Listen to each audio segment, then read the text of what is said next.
Good evening. Welcome to the October 15th meeting of the Select Board for the Town of Auburn.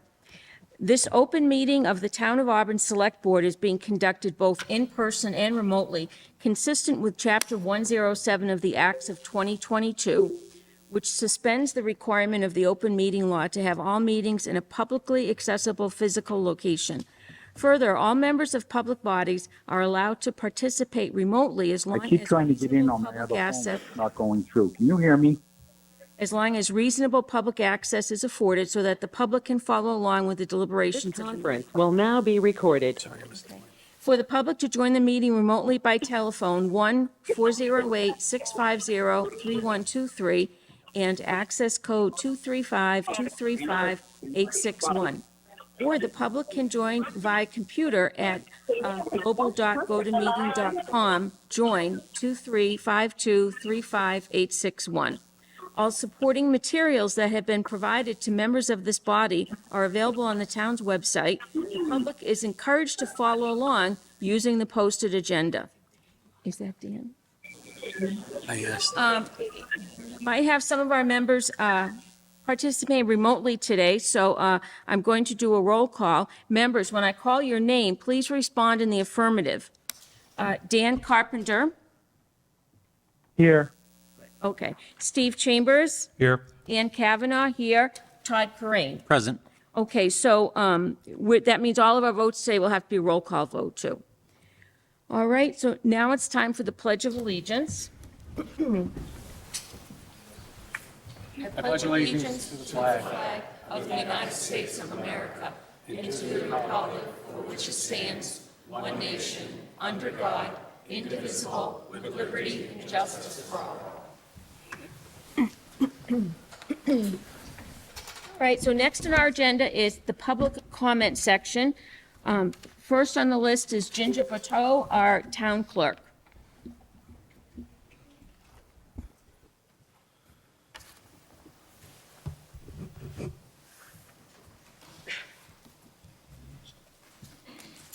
Hi, Ginger. Good evening. I'm just here for the warrant for the state election for the November 5th, 2024, for that to be signed, please. Okay.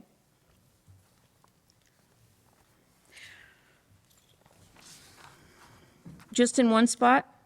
Yes. Okay. All right, there we go. Okay, next on our agenda, next on our list for public comments, Mr. Craig, and I want to ask, would you prefer to reserve your comments to speak when we have the public hearing for Wallace Ave? Yes. Okay, thank you. Ed Paquette, is he joining us remotely? No. I don't believe he's with us. Okay. Next on the list, Dan Largess. So just make sure you say your name and your address, please. Good evening, Board. Danny Largess, 39 Perry Place. Over the last couple of years, we've talked about sidewalks. We've allocated money for the sidewalks. The first time I ran, we talked about Bremore Ave extension at Warren. The police chief was in here, one of the residents over there, Mrs. Mars, and I was contacted the other day, and apparently nothing is being done that is visible. I took a ride over there. They did demolish the pumping station, cleaned up the landscaping, and planted trees 5 feet from the roadway. How long will it take to do this? I've reached out to DPW Joanne numerous times, never got a phone call. So I reached out to Mark Lindblom. Mark has called 3 times since last Monday, has not yet got a phone call returned. We're trying to figure out what the timeline is for the sidewalk to be constructed. I mean, Selectman Corain and Selectman Carpenter, I believe, were very aware of that, and we talked about at the Mass Pike Bridge, the Mass Pike, the state did that part. I'm assuming it was the state. They paved before the bridge, paved after the bridge, filled in the cracks. But what is the timeline these residents are asking that this sidewalk is going to be done?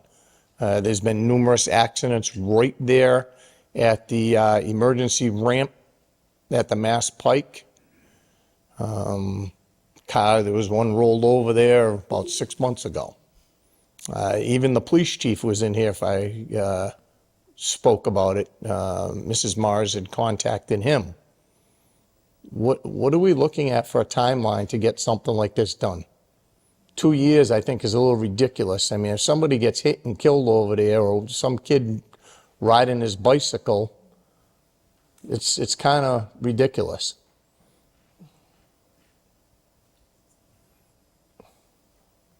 Thank you, Dan. I appreciate your comments. Thank you. So I can't get a timeline or an answer on this, or? Do not have a timeline, but it's something certainly that we can forward the concerns to our DPW director. Okay, thank you very much.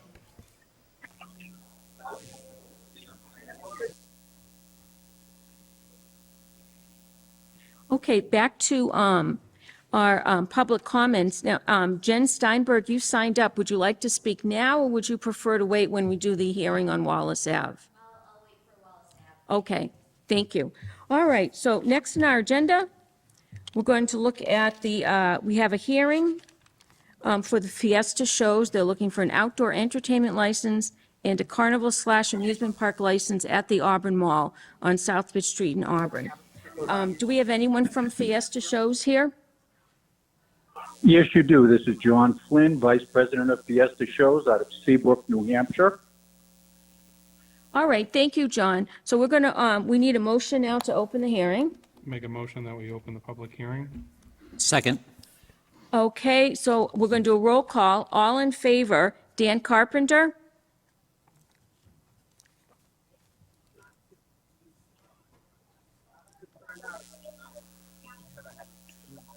I'll come back to Dan. Steve Chambers? Yes. Yeah. Todd Corain? Yes. Ann Kavanaugh is a yes. And Dan Carpenter, this is a motion to open the hearing.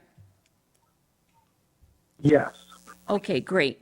All right, so what questions does the board have for the applicant? Through the chair, can we just ask them to outline what they're looking for and Sure. go from there? Did you hear that, Mr. Flynn? Just give us an outline of what Yes, you're I looking did. for. Yeah, it's going to be a smaller footprint than we had the event that we did there 2 months ago. It will open Thursday and Friday, Saturday and Sunday. Thursday and Friday it will run from 6 to 10. Saturday and Sunday from 1 to approximately 10. And naturally, upon the approval of this board, then we would be able to arrange for police details, fire details, electrical inspection, health inspection, and the building department inspection, along with the state that comes out to inspect the equipment. Okay, thank you. We ask Yeah. this public, anyone from the public? Yes, does anyone have any questions regarding the hearing for the Fiesta shows licenses? Okay. I have a question, sir. We were, have you filed the special permit decision with the Worcester Registry of Deeds? Yes, I did. I dropped it off to the upstairs in Town Hall at the planning board, Okay. thank along with the notifications to all the abutters that were sent out. you.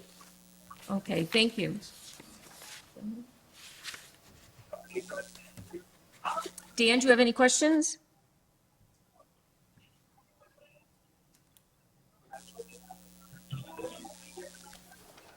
Okay, hearing no other questions, do I hear a motion to close the hearing? Make a motion to close the hearing? Second. Okay, all in favor, we'll do a roll call vote. Steve Chambers, Yes. Todd Corain, Yes.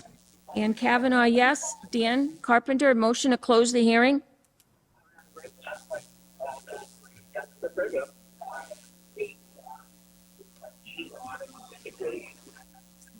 Let's make it.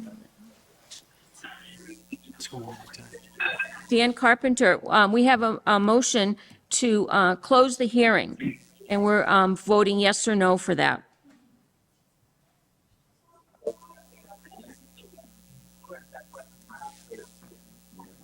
All right, so do we hear a motion to approve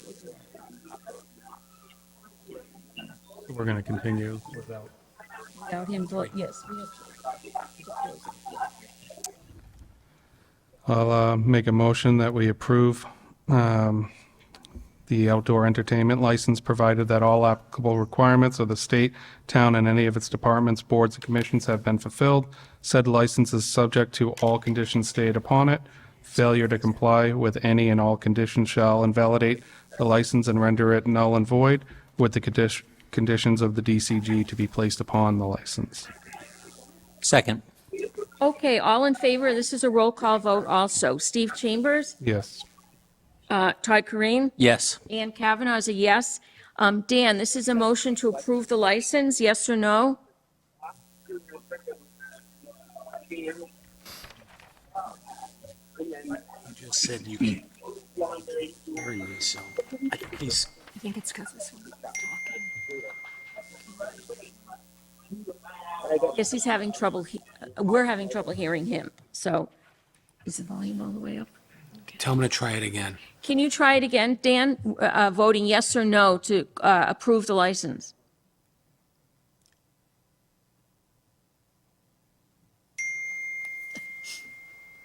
Yes. Okay, well, that's, we need 3 to approve, so that's all set. Thank you. Thank you, Mr. Flynn, you're all set. Do we need another motion for the carnival amusement? Oh, I beg your pardon, we need a second motion because there are 2 licenses. Go ahead, please. I'll make a motion that we approve the carnival amusement park license, provided that all applicable requirements of the state, the town, and any of its departments, boards, and commissions have been fulfilled.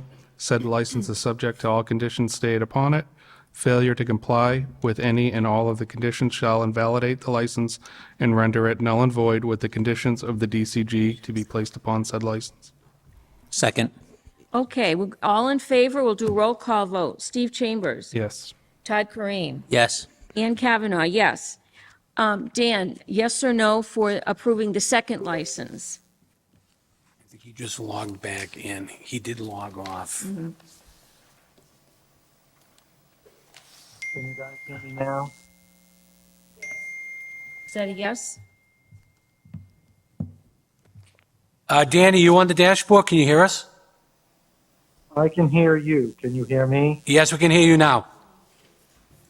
I'm a yes. Okay, great, thank you. All right, going back to the agenda. Okay, our next item is a public hearing on the request by developer for the board vote to sign the local initiative program application for proposed 72-unit 40B project at 88 Wallace Ave, Auburn. Okay, so we need a vote to open the public hearing. Make a motion to open the public hearing? I'll second. Okay, all in favor, roll call vote. Steve Chambers, Yes. Todd Kareem, Yes. Ann Kavanaugh, yes. Dan Carpenter. Yes. Okay, great.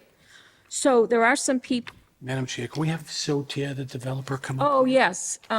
Is this developer here? So please come up to the, our seat here. Thank you. So we have 3 people who've already indicated that they'd like to speak. We'll start with them, and if anyone else wants to add something, that's okay, as long as we, remember, it's not a question and answer, and just make sure you speak clearly and state your name and address very clearly. All right, so Mr. Craig, Dan Craig, you can speak first if you want. Go right up to the mic.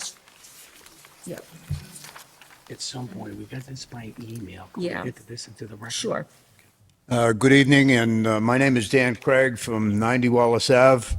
I am a direct abutter to the proposed project at 88 Wallace Ave. And I've been asked to speak on behalf of the group, but this is an open hearing, and if you have anything to say, you know, I only have a few things to say tonight. But if you have anything to add on, this is the time that we're invited to speak. I specifically am talking about the water issue at this point, and I am asking this board not to vote to accept the LIP application at this point in time, based on the fact that the water department is waiting for the completion of a project to provide potable water to this site and many others in the town of Auburn. At this point in time, they cannot meet their maximum daily distribution. Back in April, excuse me, I gotta find my place. I lost my place. However, the April 2024, the bids for the last portion of this project exceeded the engineer's estimates, and alternate funding and design options are now being considered. It is now anticipated that the project will not be completed until late 2025 or early 2026.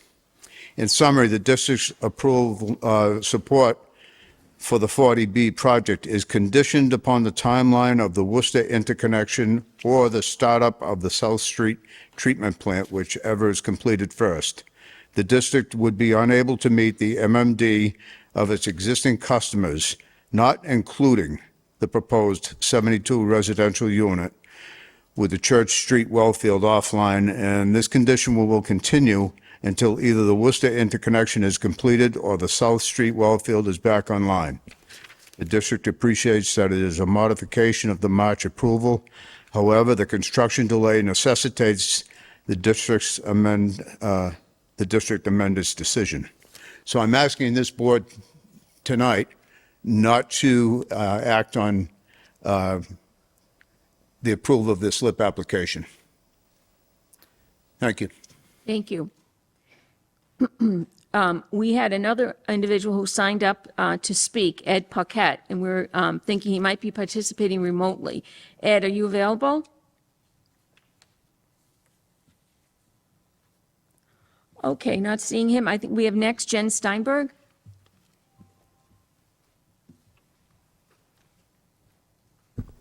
Hi, good evening. My name is Jennifer Steinberg. I live at 36 Wallace Avenue.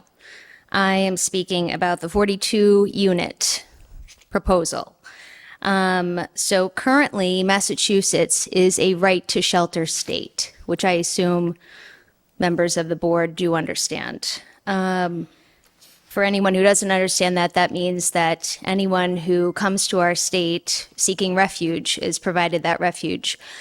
Currently, we in Auburn on Southbridge Street are housing 185 people, 185 individuals at the La Quinta Inn. I know this because I work for the town of Auburn through the schools department. This number of individuals fluctuates daily. As I see in my school, I work specifically with the ESL department, those students who are learning English, and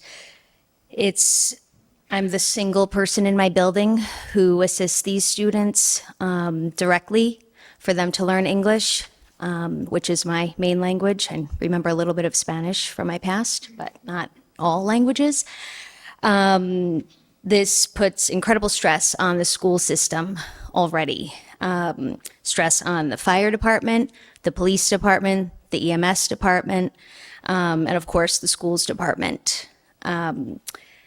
I am worried about when I hear 72 units, that does not mean 72 people. That means 72 units that will house who knows exactly how many people.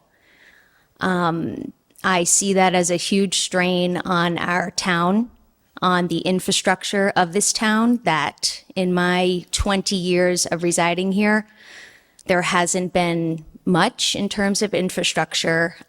We have a mall that has become a reliant with few stores struggling. We have an ice skating rink, which if you know how to ice skate or play hockey, that's a great place for you. But otherwise, we have parks, And we have a library that is, stressed with the staff it has and what it's asked to do. So when I hear 72 units, I think of all of those places that we would like people to be able to vacay and enjoy and use. And I think of all the systems like a fire or police or EMS department that have to respond to calls to help those individuals. And we're already at a max. So I'm just concerned about that. So I'm asking the board not to approve building this 42-unit housing structure. I think that you can't just add housing to any community before you look at all of the parts of that community that will be impacted. That's not. So, thank you. Okay, thank you, Jen. I believe Mr.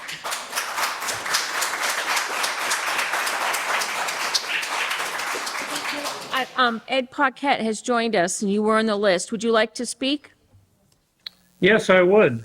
Just say your name, please, and your address. All right. My name is Ed Paquette, 92 Wallace Ave, Auburn, Mass, obviously.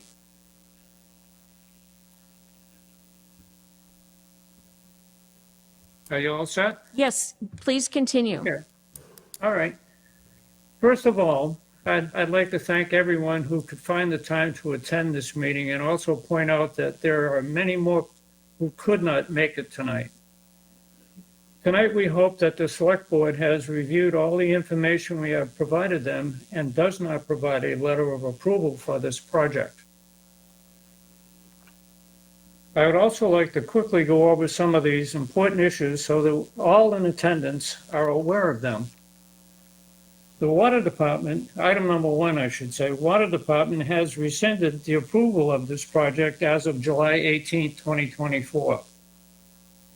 The 2024 Auburn Housing Production Plan approved by the Selectmen and the Planning Board has created 40B zoning districts, 7 of them. This is where all 40B housing should go. Excuse me 1 second. Given the residential character of the neighborhood, changing the 5-acre lot on 88 Wallace Ave to a commercial use would require a 2/3 voter approval at the town meeting under Mass Land Statute 40A.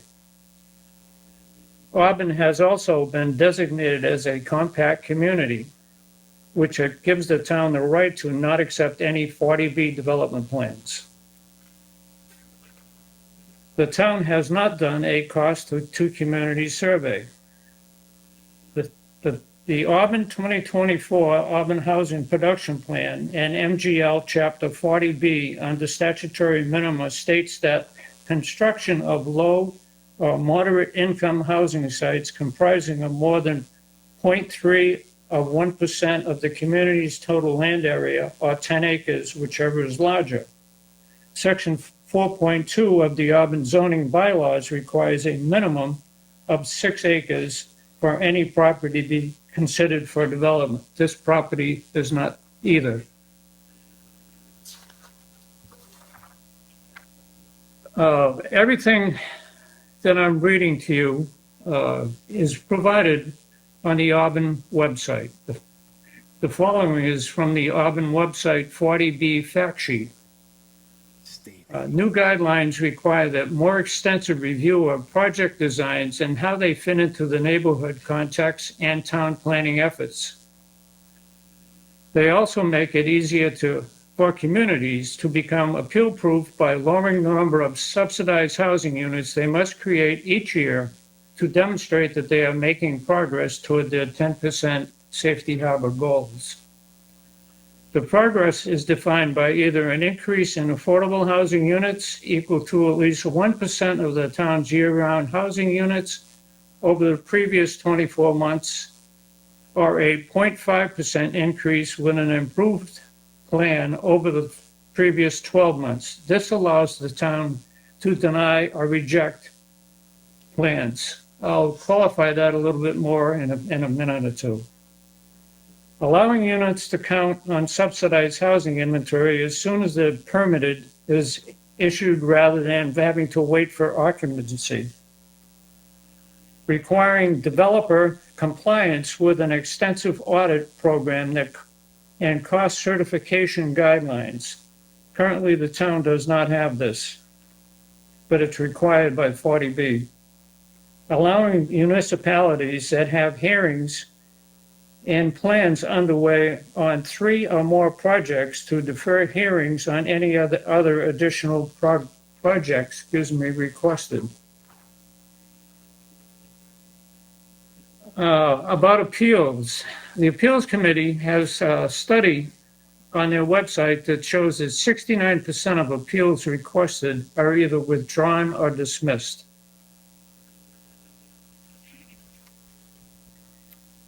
(40B) requires a minimum of 25% of the projected subsidized housing. This is a minimum standard for a project. This can be increased, as an example, 30% or more to help attain the safety harbor objectives for the town of Auburn. Selectmen are the gatekeepers on this issue and the impact it has on the town and its people. The developer, in this case, does not care about either. He has not even produced a real plan. Please do not allow developers to dictate to the town on what is good for us and where we need it. We will have to deal with these and live with these decisions for a long time. The Auburn Housing Production Plan, using the information on this plan, which used the 2020 decennial census, the Auburn Safety Harbor number is 5.2%. This plan also states that the town will reach 6.4% when the Eastern Partners, which is Albert Street, is completed. The fact that the Perry Place project has now been approved should only help. According to the recent 40B regulatory changes, if it is permitted, it counts. So the town has met its, as I stated earlier, its 0.5% and 1% metrics. With all due respect, again, I suggest that Select Board not approve this project on 88 Wallace Ave because of all of this and the other issues that we have talked about. These, I'm listing now, are just some. The housing plan supported by this production plan supports in detail the same reasons we have brought up as to why these type of projects should be focused on the 7 areas that are listed in the town production plan. I also suggest that the Select Board and other boards not accept any more 40B plans until the boards are up to date on all 40B issues.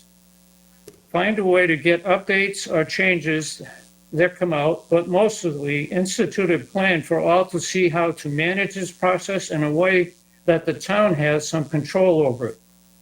Looking at how other towns handle it, and some are doing very creative things. Looking at the best practices others use is a great management tool. Developers should not be able to dictate to the town. As a suggestion, create an application process that requires a fee and presenting a real plan and have the developer pay for all the expanded expenses. Mailings, etc. Expanded mailings are very important, as we saw in the last meeting. Only 6 people required notification.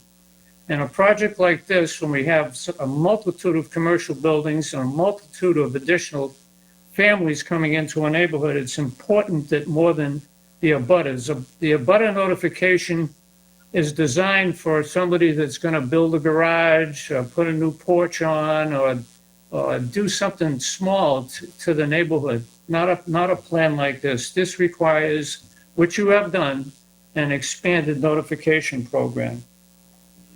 Also, all developers should have to pay an annual fee to cover whatever it costs the town to start doing the annual audit that's required, which I brought up a few minutes ago. Again, I want to thank everybody for attending the meeting tonight. Those are the issues that I wanted to discuss. We have provided all of these issues to the town, hoping that they could see their way clear to put this issue to bed and not approve it or give them the approval letter that's required to move forward with this project. As everybody knows, this is not where a project like this is designed to be, shouldn't be. The town has already designed and put 7 areas in the town, which are available on a website for anybody that wants to look at it, where the 40B housing should be in the town. Those guidelines, which have been approved by the select board and the planning board, are the areas that they should be focusing on.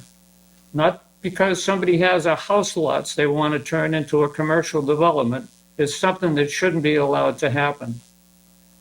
Again, I want to thank everybody for taking the time to coming tonight, and I thank you, the Board of Selectmen, for giving us the opportunity to discuss this with you. Thank you. Thank you, Mr. Parquet.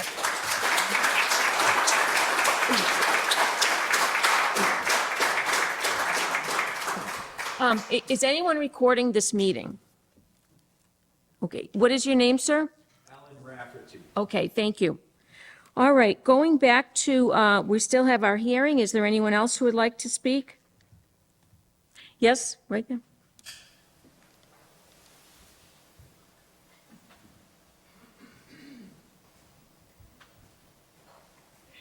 My name is Heather Foster of 46 Green Street, formerly known Heather Lux. My grandfather and my family have been long occupants of Auburn. We own Lux Tree Farm. I own part of that tree farm on the back side.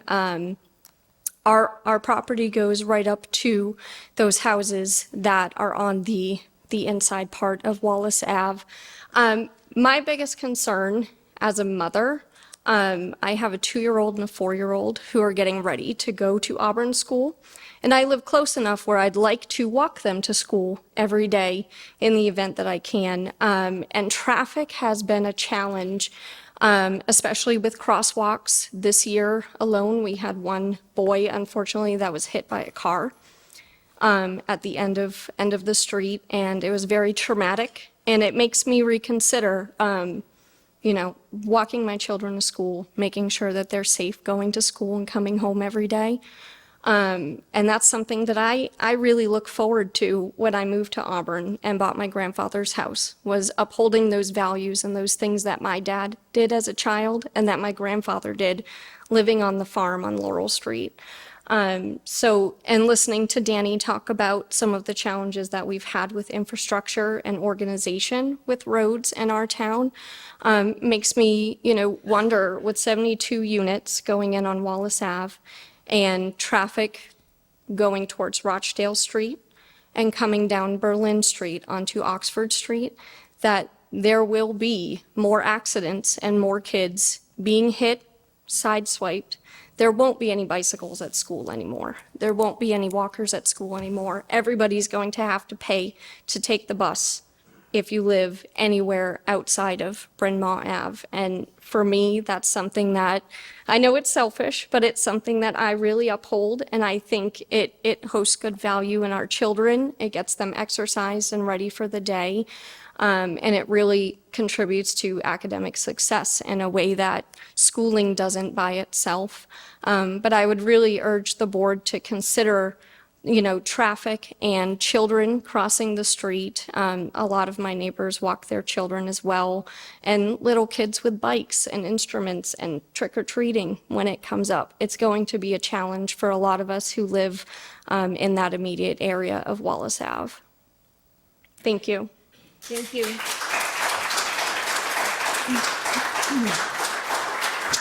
Who's next? Yes, sir. Make sure to say your name clearly, please. Ralph Capaldi, 94 Wallace Avenue. What I would like to do is to ask the Board of Selectmen not to destroy the neighborhood that my children grew up in by allowing this to happen. We live in Auburn. We love Auburn.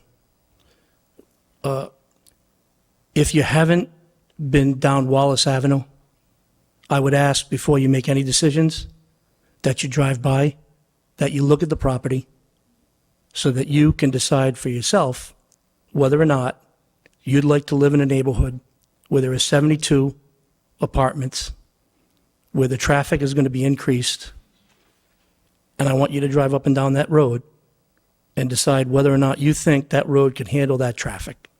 That's what I would ask you to do before you make any decisions. Thank you. Thank you.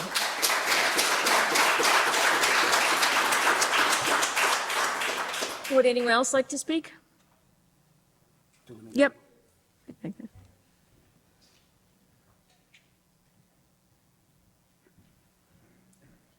Hello. Hello. My name is Elaine Brousseau. I live at 69 Berlin Street, and I am here to oppose the traffic. And I know other people have mentioned it, but I live right at the bottom of the hill, and they fly down that hill.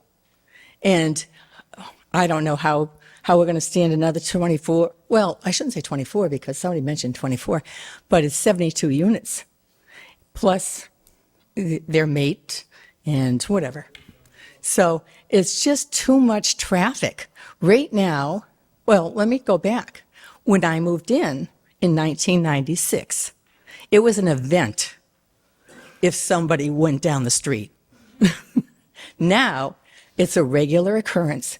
And when I pull out of my driveway, I literally have to wait, most times, for traffic.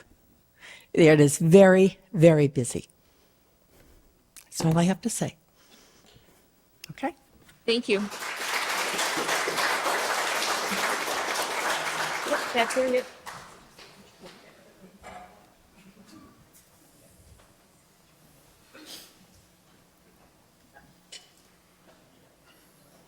Hi, my name is Linda Wick. I live at 37 Byland Ave. Just a little aside to what you said. On Berlin Street, when my father was 10, he was on the handlebars of his brother's bike, and he broke his arm. So, going down that hill. The only thing I wanted to ask was I was reading a lot of information. I was reading a lot of the information of what the state requires, and I have heard nobody say anything about an environmental impact statement. Has there been one? Can you tell me what it was, please?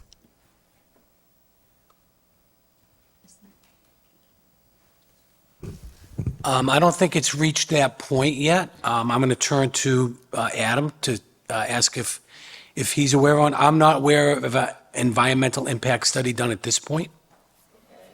Because when I read it, you can't be granted a permit without one. So are you putting the cart before the horse here? I think that's part of the approval process when it goes before regulatory boards. So you can't approve until you have it? That would be correct. Okay, thank you. If I may ask, is our water superintendent in attendance tonight? Because I know there's some confusion in terms of the backup water line, and if you can share some information as to the status of that project and how it may impact this 40B proposal. Greg Woods, Auburn Water District Superintendent. As the gentleman read earlier, we are doing the water interconnection with the city of Worcester. We do have over half of the water main installed from the city of Worcester's line up to Sword Street, but due to a excessive bid for jacking the water main underneath the railroad tracks in Kettlebrook, we have opted to change the design and continue down South Street towards about 206 Southbridge Street, where our existing main ends. So rather than go underneath to Sword Street, we're going to continue down south on Southbridge Street to make that interconnection. The surveyor just wrapped up the survey this week. The engineer will be designing the main and will be having it out to bid probably before the end of the year, if not January. So the expectation is that portion of the project will be put out to bid, and the interconnection should be hopefully done this time next year. We already have the metering building installed. So this is the last part of it, but unfortunately, due to that excessive bid for the jacking, we have had to redesign the setup. Thank you. Does the board have any questions? Yep. So I think everyone thinks tonight we're going to approve this project. We don't approve the project. This would just help the application process. I think there's been some things that were stated about other projects that are not factual. They could become factual, but they're not there yet. And the board has been a part of, and the town has been working on that housing development plan to help protect us from these things. So I guess my question would be to the developer, do you plan to negotiate to mitigate any of their concerns? Right now, I don't have the technical background to share with anyone. Just for the neighbors, this LIP application is designed to help the town work with the neighbors to come up with a viable plan. Anything that you want me to do today, and if I spend hundreds of thousands of dollars, one decision can nullify everything that I have to do. What I need to do is I want to work with the town, with all the neighbors, and come up with a plan that everybody can live with. The only way I can make that happen is I need the board's support to submit an application to the state. The state will decide at that point, by looking at all the comments, if they think it's a viable location, if it is a viable project, based on the 40B process that they have initiated back in 1968, 69, around that time. So the application gives me the opportunity, and the board too, to work together with the neighbors and come up with a plan that we can make it work. Without that approval process, anything that I do, it's a waste of my time, your time, and money. So by having the board on board and signing on the LIP application, basically the board is acknowledging that affordable housing is needed in the town of Auburn. And I am the conduit by which I'll end up helping the town meet their requirements and create policies and decisions for future projects that may not require a situation where everybody gets all up in arms and they're thinking, well, this is not a good place. I don't know if this project will work once I have the engineers on board. I have to look at the site distances for people leaving the site. I have to go out and find out if the grades will work. I have to make sure sewer connections, water connections, there's a whole bunch of things that have to take place. But they all take place with the Zoning Board of Appeals because they are the authority that dictate what exactly can happen, not happen, when not to happen. You're all going to be part of that process. You will be at the meetings with the ZBA. You'll see the technical issues that come up and how they are being addressed. Nothing is going to happen without your consent, without your involvement in the process. But what it does is creates a working relationship between the developer and the town, acknowledging that there are concerns and they need to be addressed. I can't go and do any of that work until the LIP application is approved. The alternative, and some developers have used it, they submit an application directly to the state without the town. And that's when it becomes a problem for me, at least. I don't like just coming up and saying, this is what I'm going to do. So my goal is to work with the town of Auburn and work with the Zoning Board of Appeals, work with the neighbors, and come up with a plan that can work. The only way I can do that is by having the board become part of that application process. So by approving it, you're not approving the project by signing on the application. It just strictly says, okay, we acknowledge there's a need for housing, and we got to work trying to make it work. If the sites I find out that can't be developed, it will be because I cannot satisfy all the health and safety issues that they come up. If I find out during the design process that the cost of building is too expensive, I may just say, hey, this is not viable to build. But I can't give any answers until I go through the initial step. And that's the step that I'm working right now with the town of Auburn. And hopefully you will understand it and allow me to get to that stage where I can go and submit the application to the state. And if the state approves it, then I come back here with a full application to the Zoning Board of Appeals, who will end up sending the application to the Water Department, Sewer Department, DPW, Conservation Commission. All the boards will get to see the same application that is being submitted, the same applications that you get to see at that time.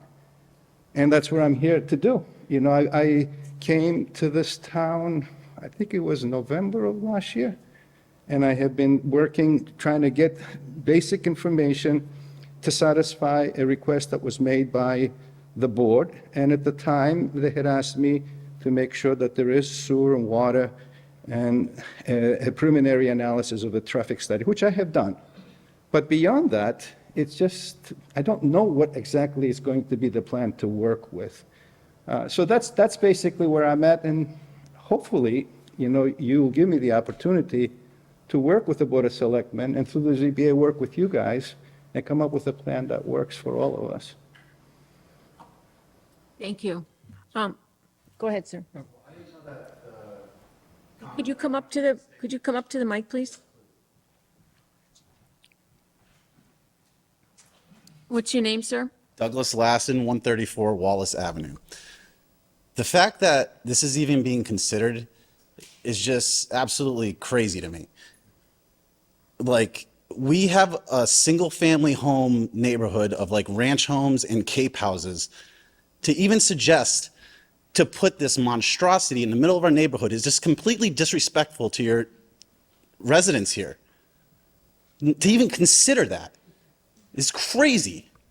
We've got all this up past Route 12, down past Town Fair Tire. Build it out there. Middle of our neighborhood? What is the matter with? I can't even believe this is being considered. This is nuts. We need affordable housing, whatever. That's above my pay grade. Sure, put it somewhere else. In the middle of our neighborhood with our kids and all this stuff. We have a lake. I mean, that's all I got to say. I don't know.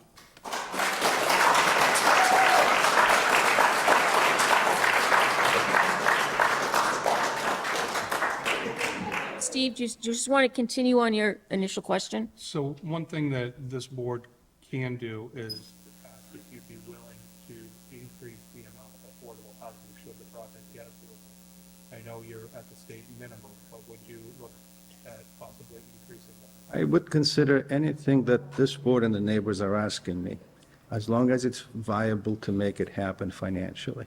If I end up saying, let me put it this way, I did an affordable housing development in one community, and they asked me more than half of the units to be affordable. And I did. I don't think the town or I were happy with the outcome, because it limits how much money you can have to work with and create a product that everybody's proud with. So the affordability, to answer your question directly, yes, we can look at to see what options are available to increase the percentage of the affordable units in the project. But how much? I mean, we need to go through the exercise of figuring out what exactly we're working with. The ZBA may say, hey, we want to reduce the density.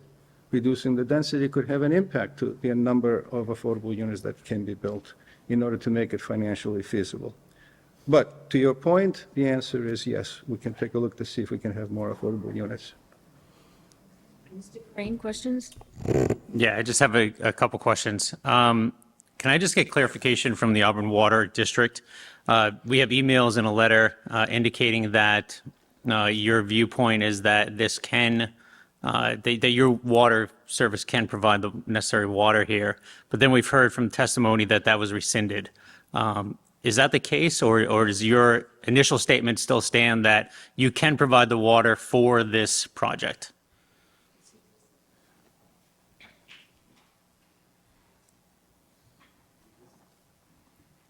Greg Woods, the Water District. The Water Commissioners conditionally approved this. We will be able to provide water once the interconnection is completed. We can meet average day. We just cannot meet maximum day demand with our largest source offline. So to your question, the board has rescinded the offer until, or rescinded the acceptance until such time as the interconnection is finalized. And you expect the interconnection to be finalized by around this time next year? This time next year, correct. If it goes out, it's 2,200 linear feet right down South Bridge Street to make the connection, and then it's just a matter of getting the DEP approval on it. Great, thank you. Couple questions, other questions for the developer. So you have 18 affordable units. What's the percentage of AMI that those are programmed at? So are they 80% of AMI? Are they 60% of AMI? It's 80% of AMI. So it's 80%. So you're not looking to lower that at all to offer what I would consider more affordable units? It's possible to do that. Okay.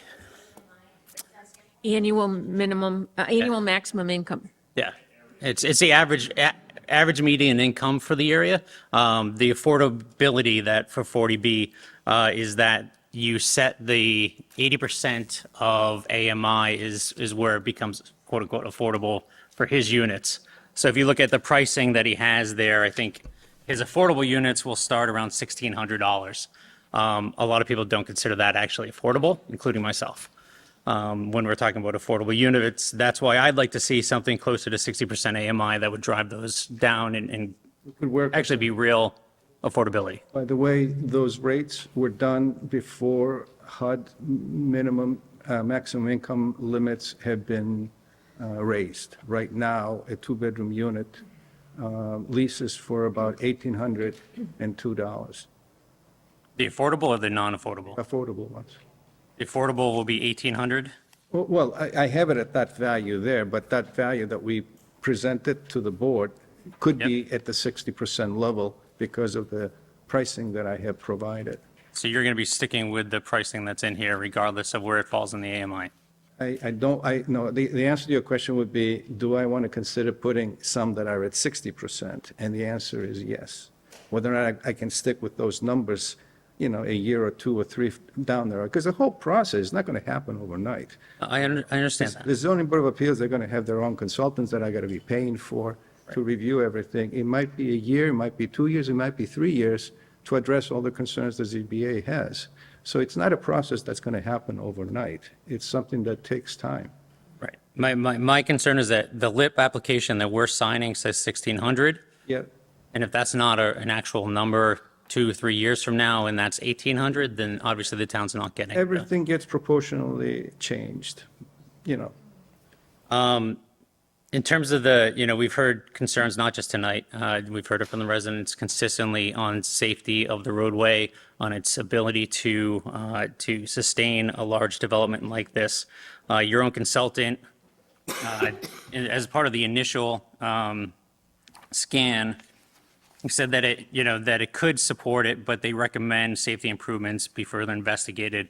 I know I raised this issue going back to November of last year. Has there been any thought by your consultant, GPI, on the types of safety enhancements that you are going to commit to in terms of upgrading the roadway, adding sidewalks, building So into the current traffic standards? engineers look at the overall project, and they come up and they say, this road, it's too narrow, you need to expand it. They may say, you don't have the sight distance, you need to do X, Y, and Z. All those things are taken care of at the time that the application is presented to the ZBA. So the answer to your question, again, is yes, we will be looking at those. And if I find that the health and safety issues are compromised, I cannot get a comprehensive permit. So I have to make sure the consultants, at minimum, they have to make sure the health and safety issues are addressed. And if they're not addressed, I cannot get a permit to build it. So another concern I've raised, and I know others have raised, is that you are within 100% the buffer zone for conservation. One of your buildings just touches, I think, the 100-foot setback. Probably try to get it out of the conservation jurisdiction by having the buildings put in such a way that it So doesn't. have you looked at that yet, or have you said I can that you can do whatever you can? Have you instructed your architects that you will not be within that 100-foot buffer? I don't know exactly if that 100-foot buffer is where it's shown on the maps. So the first thing we'll end up doing before we go to the Conservation Commission and say we are in the buffer, or to the ZBA, is to do a delineation of the wetlands. My intent is to limit and not have to go to as many boards and comply to as many of the requirements the Auburn zoning bylaws have in place. And if I can't, then I have to prepare a list of waivers for the zoning board of appeals to investigate and see whether or not I will get the waiver or I will not get the waiver. But the answer to your question is the 100-foot buffer zone area has not been delineated to say it's exactly where it's at, shown in the maps. Because the maps we're working with are, scaled down, they're not up to scale. So you haven't done a survey of the site? No, I have not done a survey. Okay. Just I'm good for now. Thank you. Mr. Dan Carpenter, Mr. Carpenter, do you have any questions you'd like to ask? Not at this time. Okay, we can take a few more questions from our audience. Yes, right back there, you would ask? No, you gotta go to the mic. I know, sorry.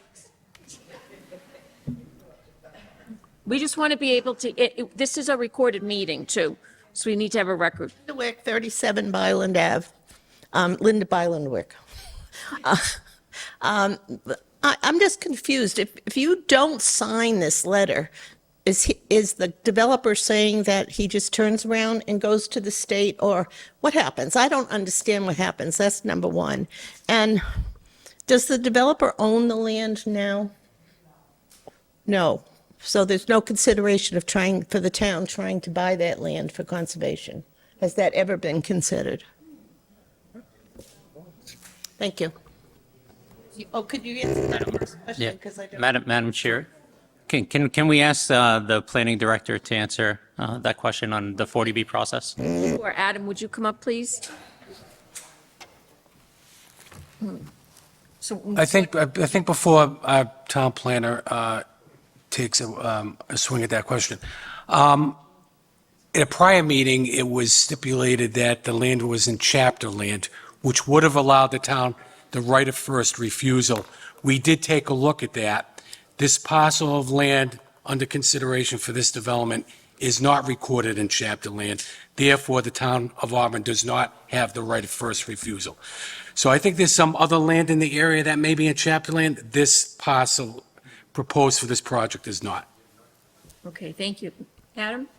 I think the question was, if the developer doesn't sign this, can they go to the state? Was that the question? If he so chooses, he may. It's happened with other projects.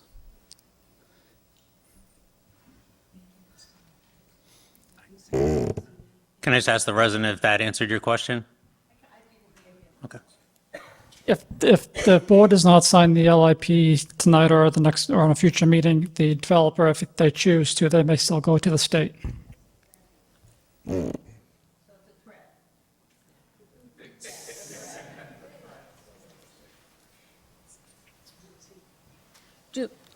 Next question, Mr. Rafferty? Right. Alan Rafferty, Paul Street. I didn't come here to speak tonight, but when I hear bullshit, I have to call it out. Recently, there was a decision rendered by the Zoning Board of Appeals in which they violated our own bylaws.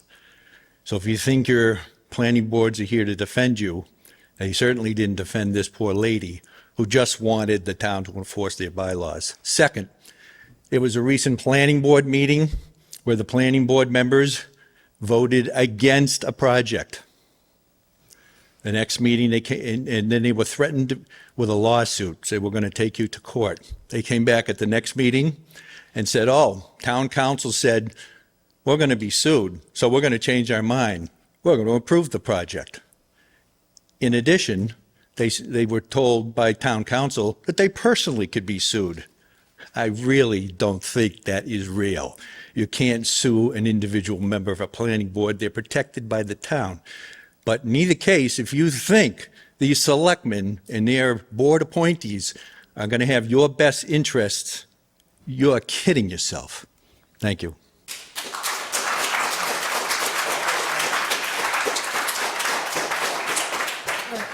Does anyone else like to speak?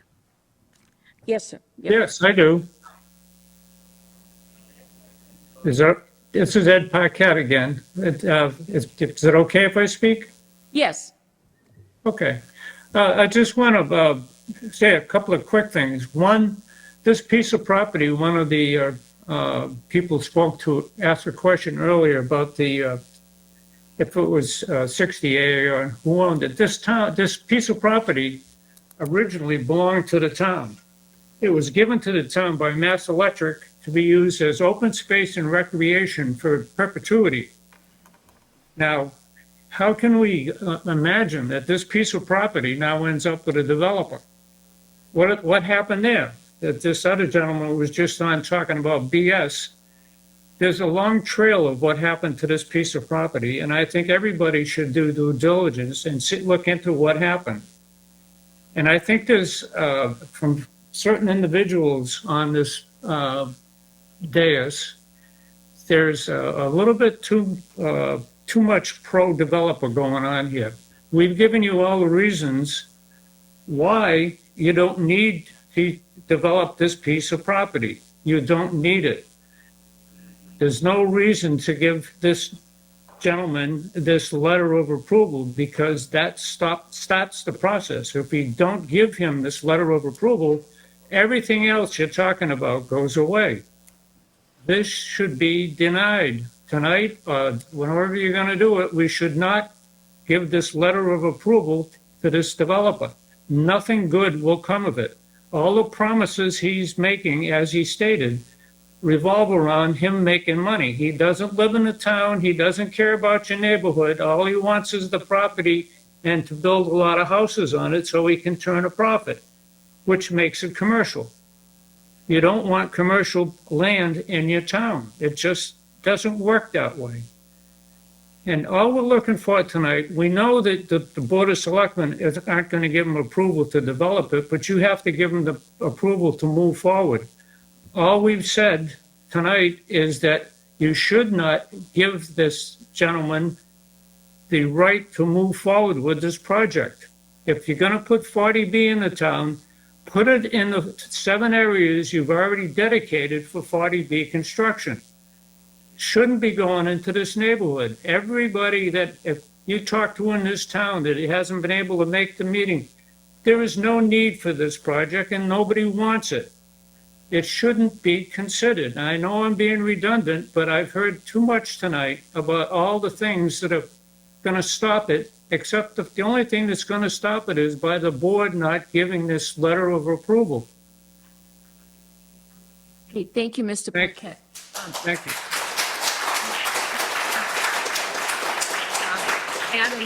Adam Menard, could you clarify for us what, if the board votes yes, what happens? If the board votes no, what happens?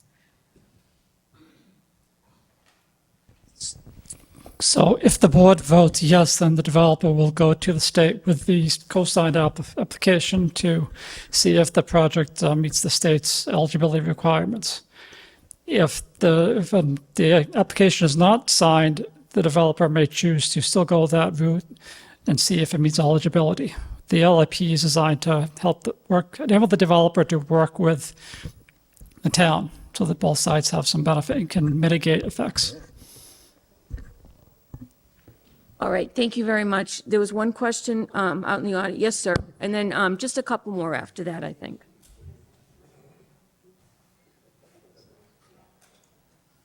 Good evening. My name's Robert O'Connor, 87 Wallace Ave. I've got a problem with the orientation of the driveway. It's pointed directly at my bedroom window.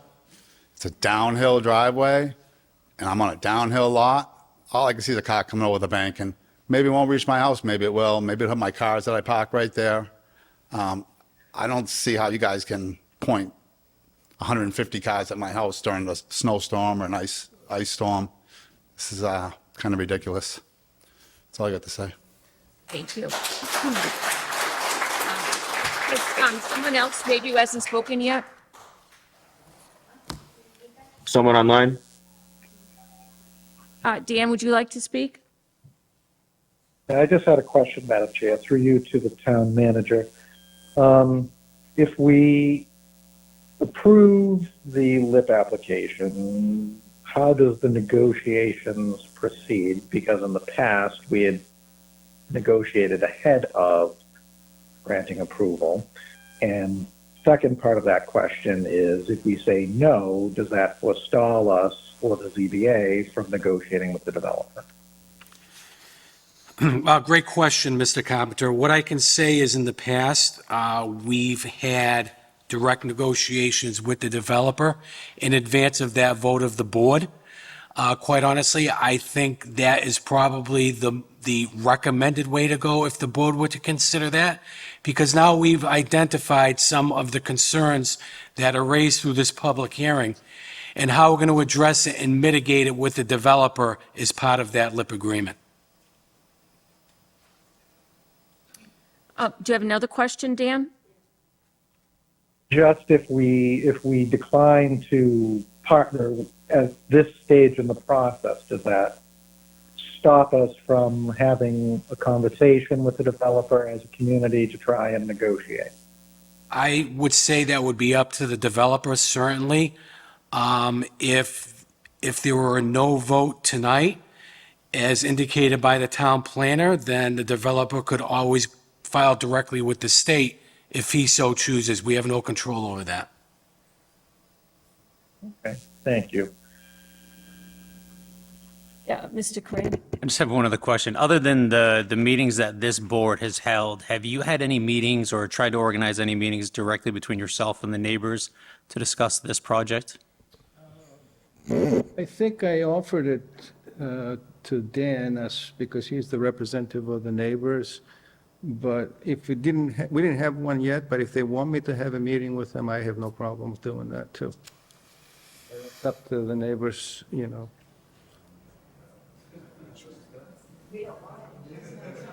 But let me ask this question. Having a meeting, the sentiment here is that we don't know what will happen to the project once it gets to the design stage. So whatever comments I get, there'll be comments like, well, I'd like to have some plan in place that for the cars coming in, for that gentleman that said the lights will be hitting his house, I can come up and have a discussion to what design they would accept in order to mitigate the lights hitting his house, for example. All right, thank you. I have a question, sir. And Dan, actually, Dan, you have a question first, please. And then I have a question. Dan Carpenter. No, I don't have any questions, Madam Chair. Just those two that I just asked. Thank you. My question, sir, is there a willingness on your part to negotiate some conditions prior to the board approving a letter that could be sent to Boston? Okay, so it's not all, you're not saying everything should be in the ZBA process. You're willing to negotiate up front? Yeah. If you have conditions, and I would, most of the time, when an application is submitted to the town, and this is not unusual, that's what's taking place. People have concerns. We take the list of concerns they have, and you can make it part of the LIP application. And then I can evaluate it and make sure that we can do the things that they think it's a problem for them and address it in a way that they feel comfortable with. So to answer your question, negotiating for things that you expect to see take place before the LIP application is signed, yes, I would like to have a time frame to get this thing taken care of. But the answer to your question is yes. Okay. All right, one more question, I think, from someone who hasn't gone before? All right. Thank you. Hi, Rich Duran, 61 Wallace Ave. Not a question, more of a concern or a comment. Governor Haley recently passed a new housing bill that allows all of us to build ADUs in our yards. If you're not familiar with an ADU, it's an alternative dwelling unit. It cuts through all the red tape. The town really can't stop you from building one. It doesn't have to be a relative that lives there. You can rent it out. This is going to have another huge impact on our town. I just didn't know if the board has taken this also into consideration. Thank you. Thank you. All right, I'd like to read a letter. We received an email from two residents. I'd like to read their comment into the record. This is from Dan and Amy Cole on 7 Byland Ave. Select Board, we're writing you to express our concerns with placing a large apartment complex at 88 Wallace Ave. Both Wallace Ave and Berlin Street, which would both be primary access routes to the proposed units, do not have sidewalks and are fairly narrow in parts. Walking there requires care from both pedestrians and drivers. The streets are also walking routes to the nearby schools. The number of units proposed would add many more car trips, maybe 10 times more, than the house lots that the site had previously been approved for. We believe that would be an unacceptable increase in safety risk with the current streets. We do not think the town should support this initiative unless we're able to ensure that both these streets are upgraded to current standards with sidewalks and other pedestrian controls. This would be quite an undertaking, and it doesn't seem like the town is planning to address this need. Again, thank you for your consideration. David and Amy Cole, 7 Byland Ave. Board, on our agenda, we have, we're able to take a vote tonight if we wish, but what is the will of the board? Again, we do not have a full quorum. We do not have a full board here tonight. We have 3 members present, 1 remote, and 1 is not here. Based on the comments and the developer's willingness, I think we should delay this vote, maybe potentially set up a working group to work through the residents' concerns and see if there is some sort of agreement that could be met, and at a later date, potentially bring it back to vote on a more formal or more in-depth LIP agreement. But again, my understanding was we negotiate first before we sign on in a LIP, and it doesn't mean that we have to. It means that we negotiate and do what we can, what's best for the residents in the town. Yeah, I mean, given all the information we've heard tonight and everything we've heard since November of last year, I'm not prepared to sign or vote approval of this LIP agreement as presented tonight.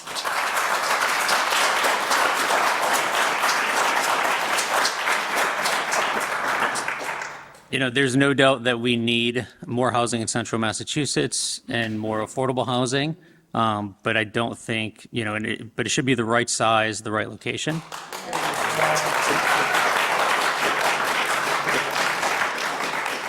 So I'm in favor if the will of the board is to enter into negotiations with the developer to nail down specifics instead of leaving it to the ZBA that they may discuss, he may be willing to, he'll have to look at it.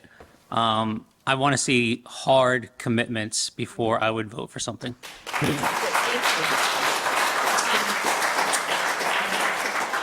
So it sounds like we need a motion then. Yeah, Dan, do you have any comments you'd like to add to this also? No, I agree with the 2 board members that have spoken, and I think, again, we should, in the absence of a guideline, policy, or procedure, which I know we're going to deal with at the end of the meeting tonight, to try and at least make steps for that, you know, that we follow the prior procedure, and which is to negotiate or attempt to negotiate first, and then if we can come to a common sense agreement that satisfies the parties, then maybe we can sign off. But at this point, I'm not prepared to say. Thank you, Dan.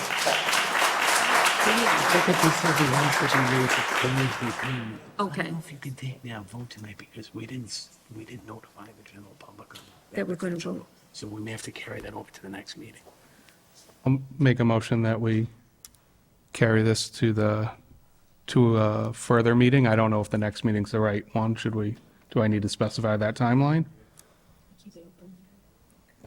I have no problem having the vote extended. What I'd like to ask the board to help me with is set a date by which we have an understanding of what it is that you expect me to do for the town, so you can sign the LIP application. I don't want to have this thing continued for 4 or 5 months and still be, I think we can do within a couple of meetings or 3 meetings among the board members or whoever you designate, including maybe representatives from the neighborhood, So, Madam Chair, can I make a request that on our next agenda, there be an agenda item to appoint a subcommittee of the board to enter into negotiations on behalf of the board with the developer to develop an agreement, a LIP agreement that stipulates the various concerns and have that take place at the next meeting. And I think at that meeting, we could set a deadline Okay. to give the developer an understanding of expected timelines. I am a little concerned with the timeline, not knowing everything that's going to go into this. So again, I don't know what, you're looking for a timeline to move quickly. I think after the first meeting with people would be a more appropriate time to have a timeline. That way we can understand the concerns, where there's commonality and where there might be differences. And the differences are going to be what dictates the timeline, I think. But all I was asking is having meetings that are more frequently over a shorter period of time. I don't think it's fair and reasonable to meet once a month to have a negotiation take place and then come up with items that are acceptable to all parties.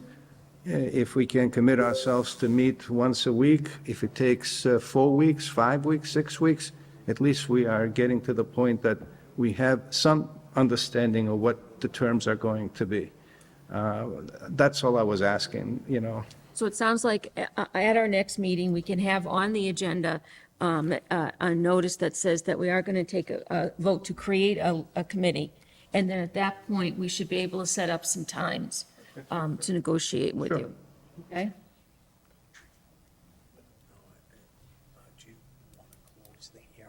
Do we want to close the hearing, or do I hear a motion to close the hearing or continue the hearing?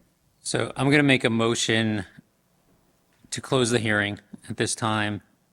Before I make that motion, I want to get understanding that we can always have another hearing once we have a finalized LIP agreement. Okay, so I'm going to make a motion to close the hearing on this issue tonight. Second. Second, okay, so all in favor, we're going to do a roll call. All in favor, Steve? Or opposed? Yes. Todd? Yes. Ann is a yes. Dan? Yes. Okay. So that's the plan. We'll close the hearing and we will address it again. In 1 month, we're going to set up, next meeting, so in 2 weeks, we'll set up the committee. Terrific. Thank you. Thank you. And why don't we have a 5-minute recess to clear out the room, please? Thank you. Oh, the next item on our agenda is a presentation on Safe Harbor 40B by Josefa Chowdhury from Central Mass Regional Planning Commission. Thank you, and you're here, and we have the presentation. Thank you. Should I go tell them before? It'd be great if everybody else that was here would be in this for this presentation. I know, they should know that. Very true. Should I just? Let's wait.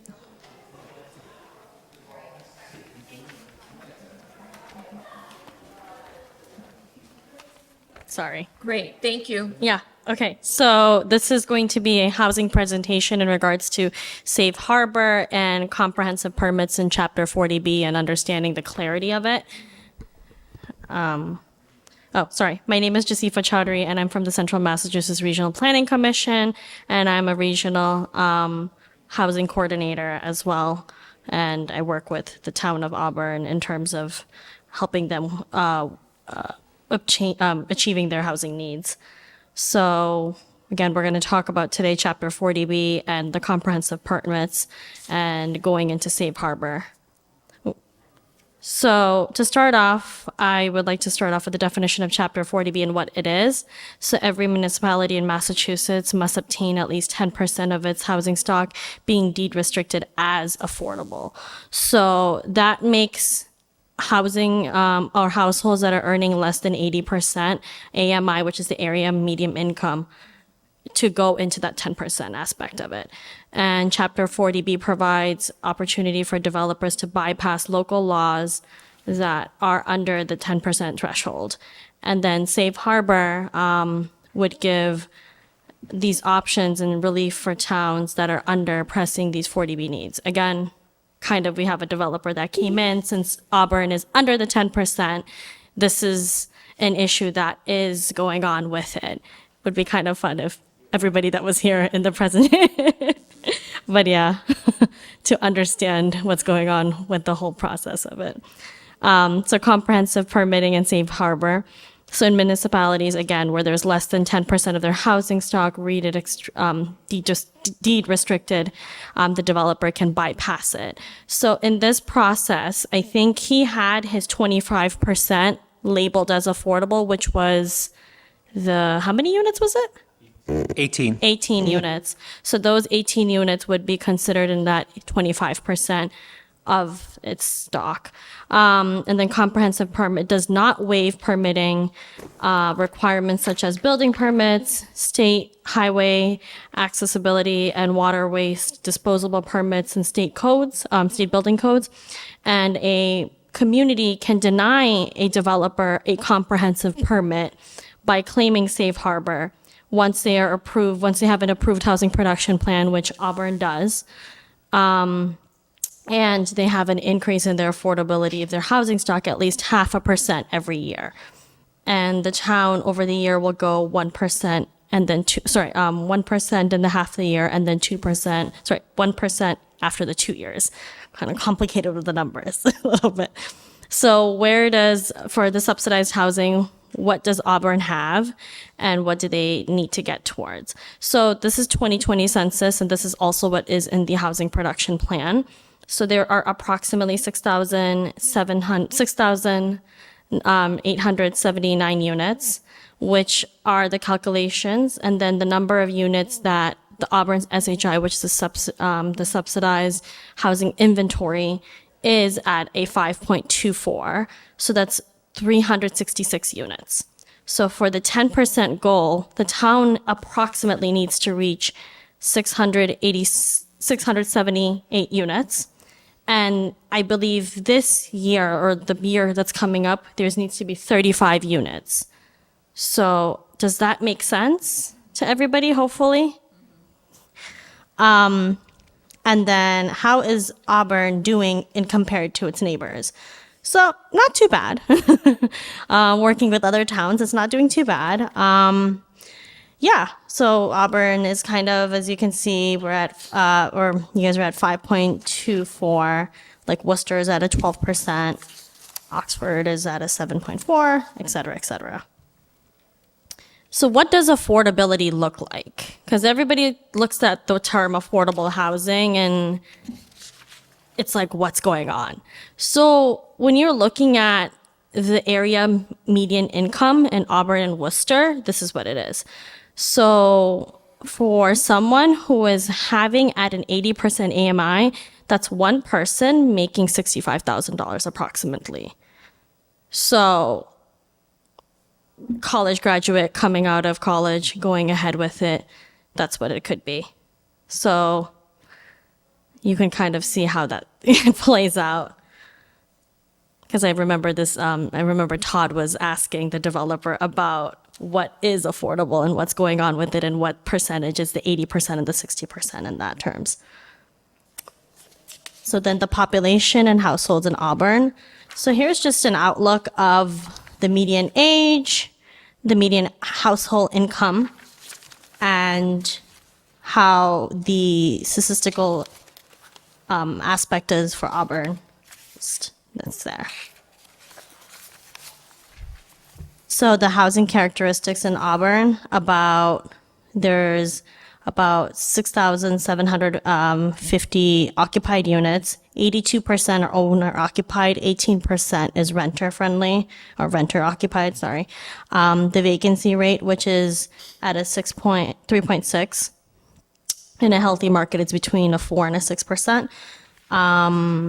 Single family detached units is at a 78%.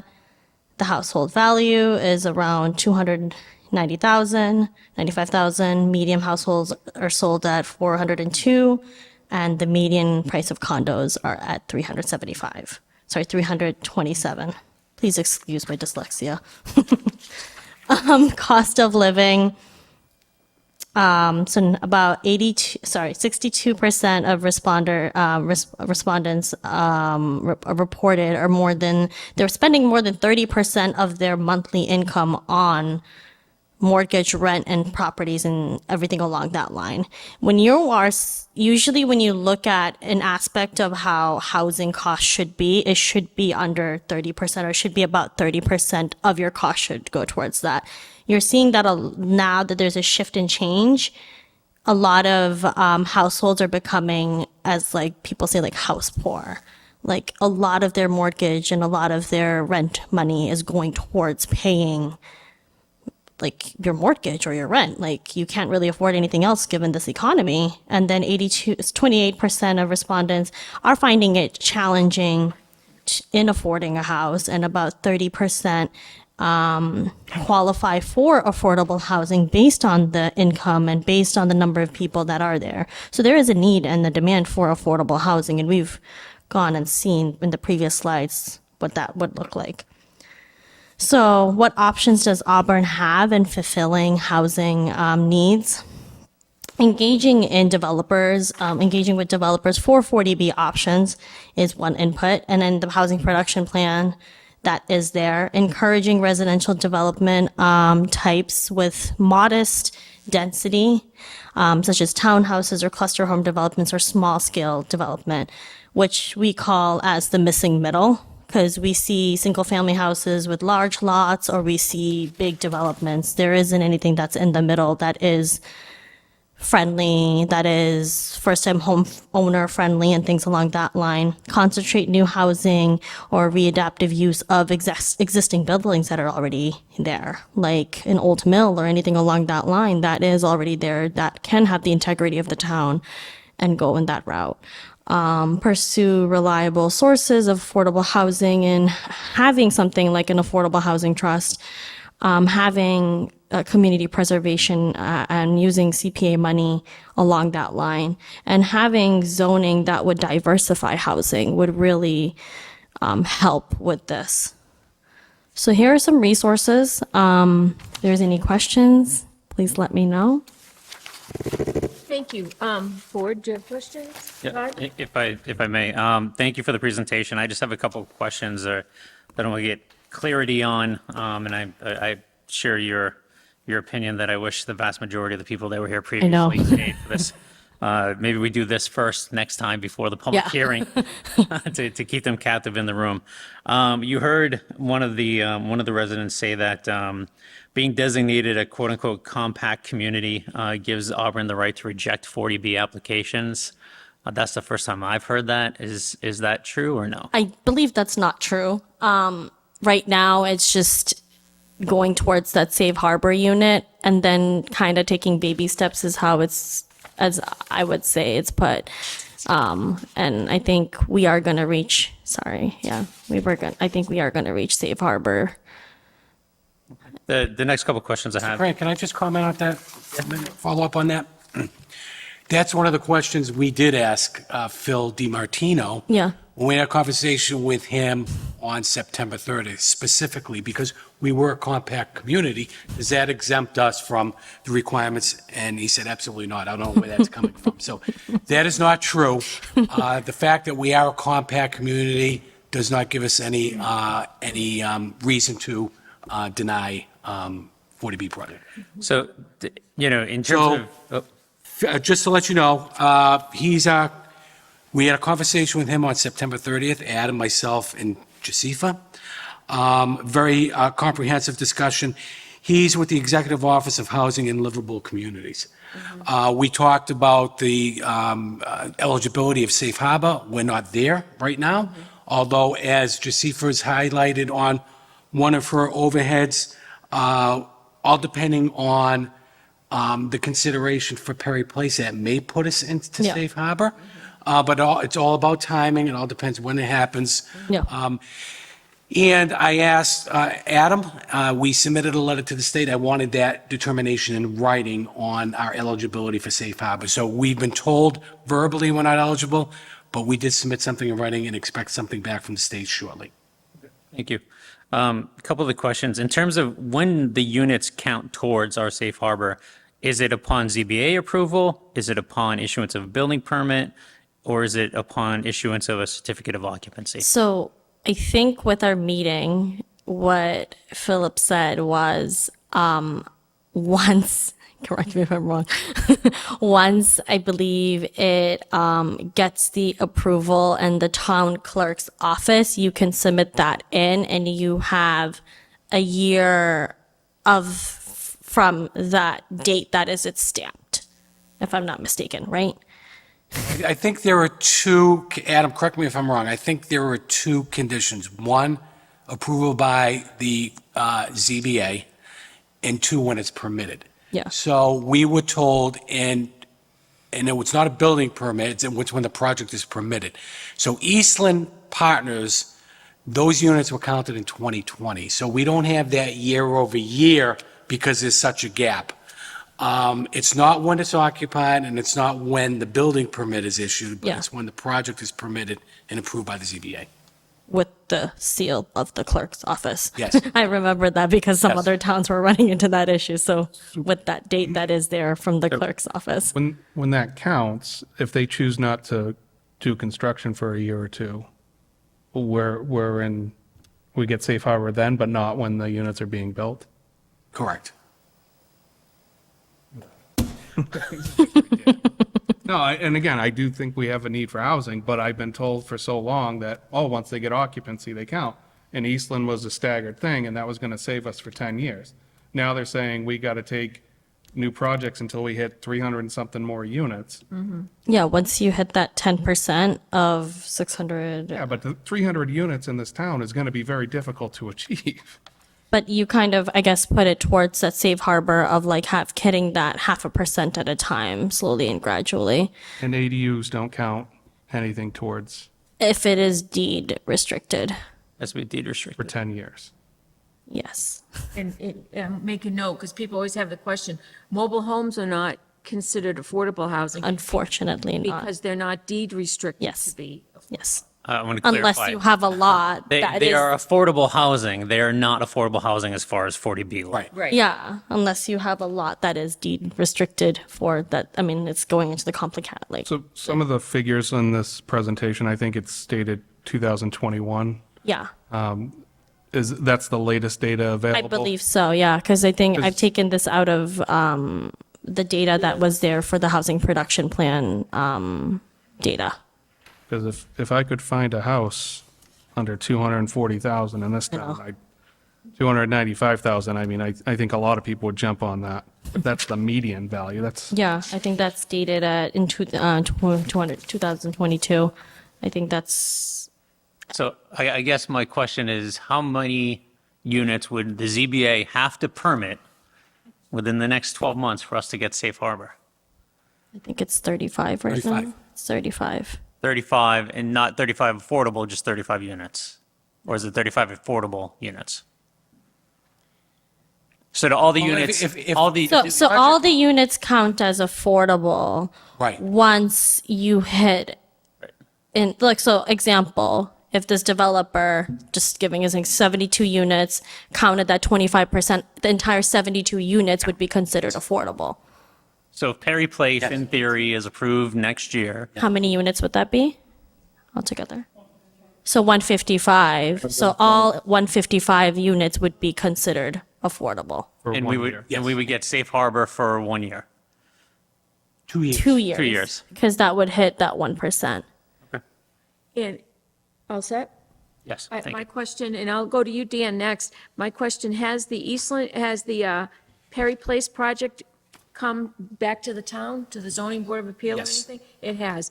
All right. Other question is, are assets, are assets looked at when you're trying to figure out if someone is eligible for an affordable housing, or do they just look at income? Ooh,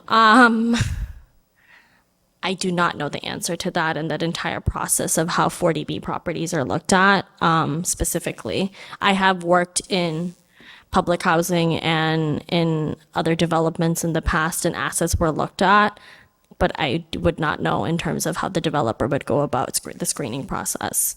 Okay, I got you. Thank you. And one more question.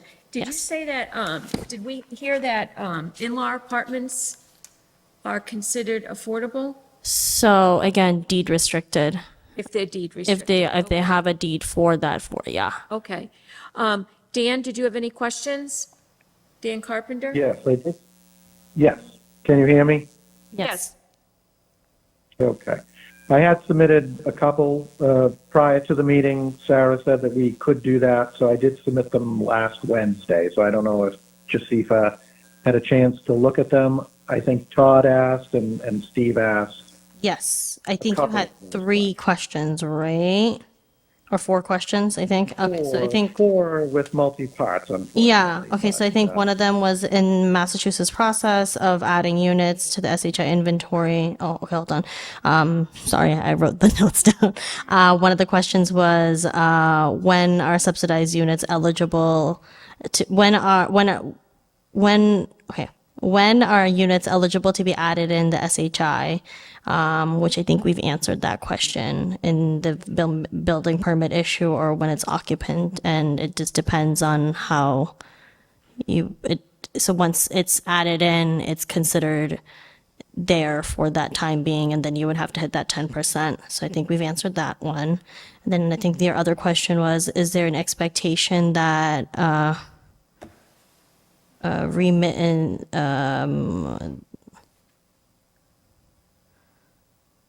will there be discussed at certain level, certain times, lanes? What do you mean by that one? Is there? Well, that goes to the LIP conversation. Oh, okay, Again, okay. We've had conversations with Mr. Sotier, and tonight was a repeat of, so I'm glad we've made progress where we can actually now discuss, which, we're concerned about the timeline now. We could have been having these discussions anytime in the last year. So that was kind of, okay. I didn't know if you at CMRPC had any kind of insight into how other communities did it with or without a LIP policy, because I know some towns do, or some communities do, some don't have policies. Yeah, I would not know the answer to that specific question. Yeah, and then And just my last one is, so the town clerk's office says we have 6750 number of households, yet the number of units is like 200 odd off that, the 6979. What I guess we go off of what's in the number? it's the occupied number of units. Occupied number. I guess I'm confused, because if we have 6,750 households, that would be the number, but yet we have this higher number that we're basing the 10% off, which is 6,979. And I don't understand how we have this difference. If we're saying we have 6,750 households, how do we have nearly 7,000 household units, I guess? I believe that, Dan, it's Adam. I believe the numbers are the 6,750 occupied housing, and there's a couple hundred that are either vacant or they're, going through sales or whatnot. I think that's the differences in the numbers. All right, thank you. That exhausts my question. Madam Chair, I know it's at your discretion, but is it possible if any members of the public have questions that they ask them? Does anyone have any questions? Oh, yep. Go to the mic. Do you have any questions? Okay. Hi, Doreen Goodrich, 5 Lower Winbrook Drive. My question and concern is about the average median income. I think I was shocked to see that the average median income was 122. I think a few years back it was 92,000, but Auburn's was 72,000.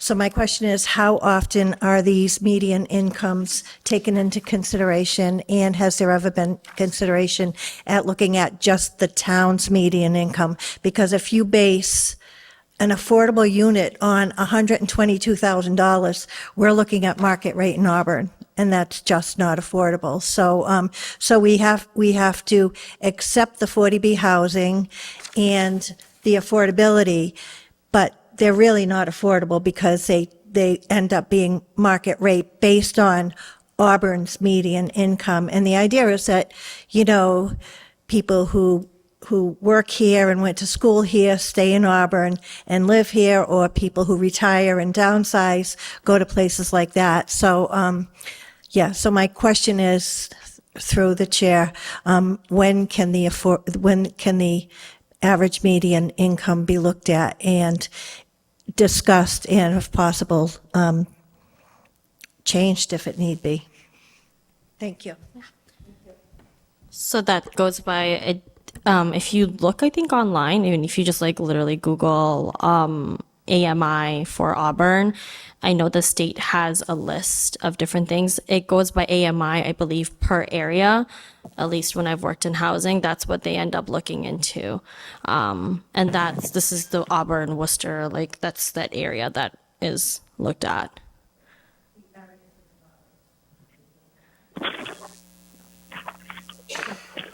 So just to confirm, there's no pulling out just looking at the town of Auburn. It's the area assigned to it by the state or federal government that might loop in other I can try to municipalities in the see area. if there is a specific pinpoint at that, but I think the data that I have was looking at that AMI for that, the Worcester Auburn area as a district or as a whole.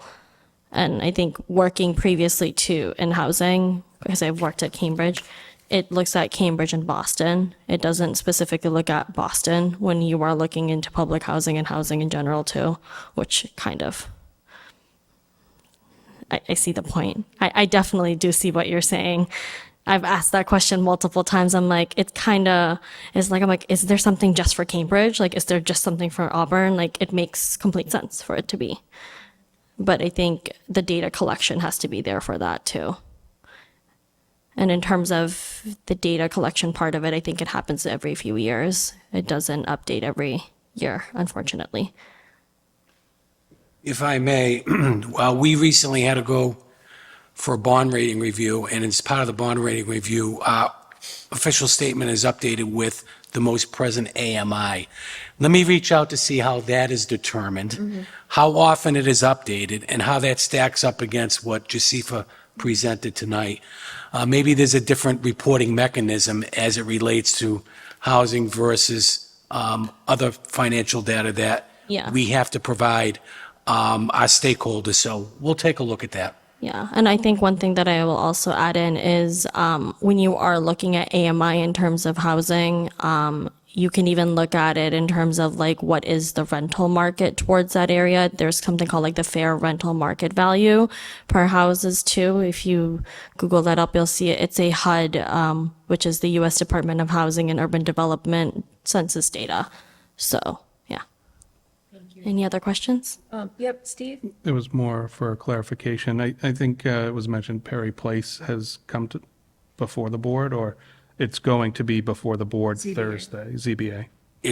I believe the first hearing is Thursday of this week.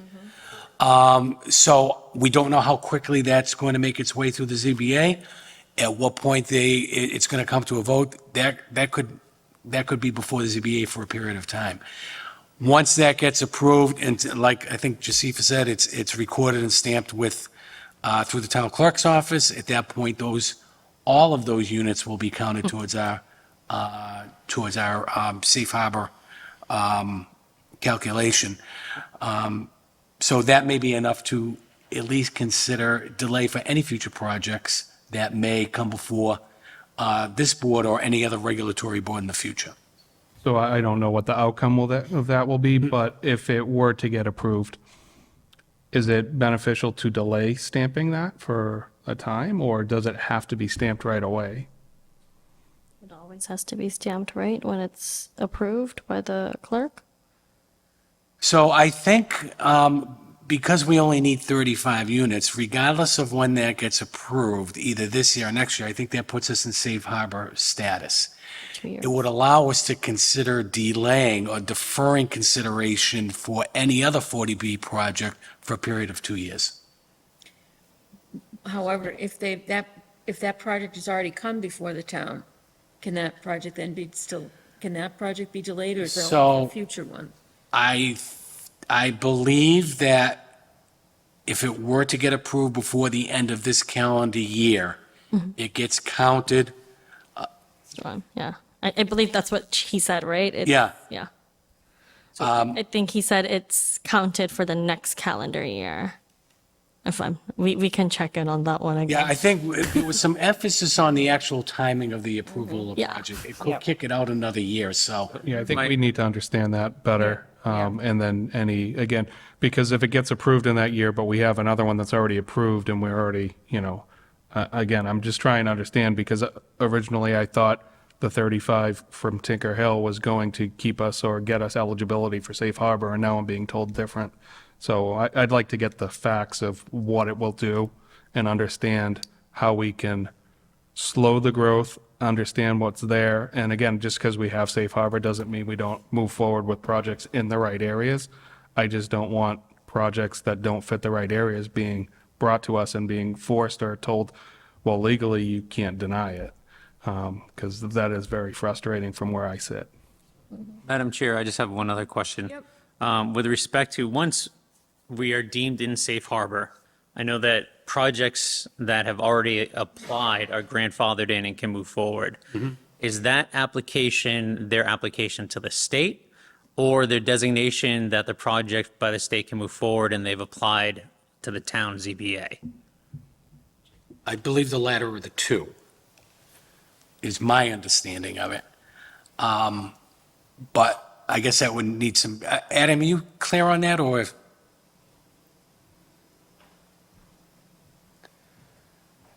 So you could actually have two projects at the same time before the ZBA, and the fact that they're before the ZBA and one of the project gets approved doesn't put you in safe harbor status for the other project that's before. Right, no, I understand that. My question is, so let's take this project on Wallace Avenue.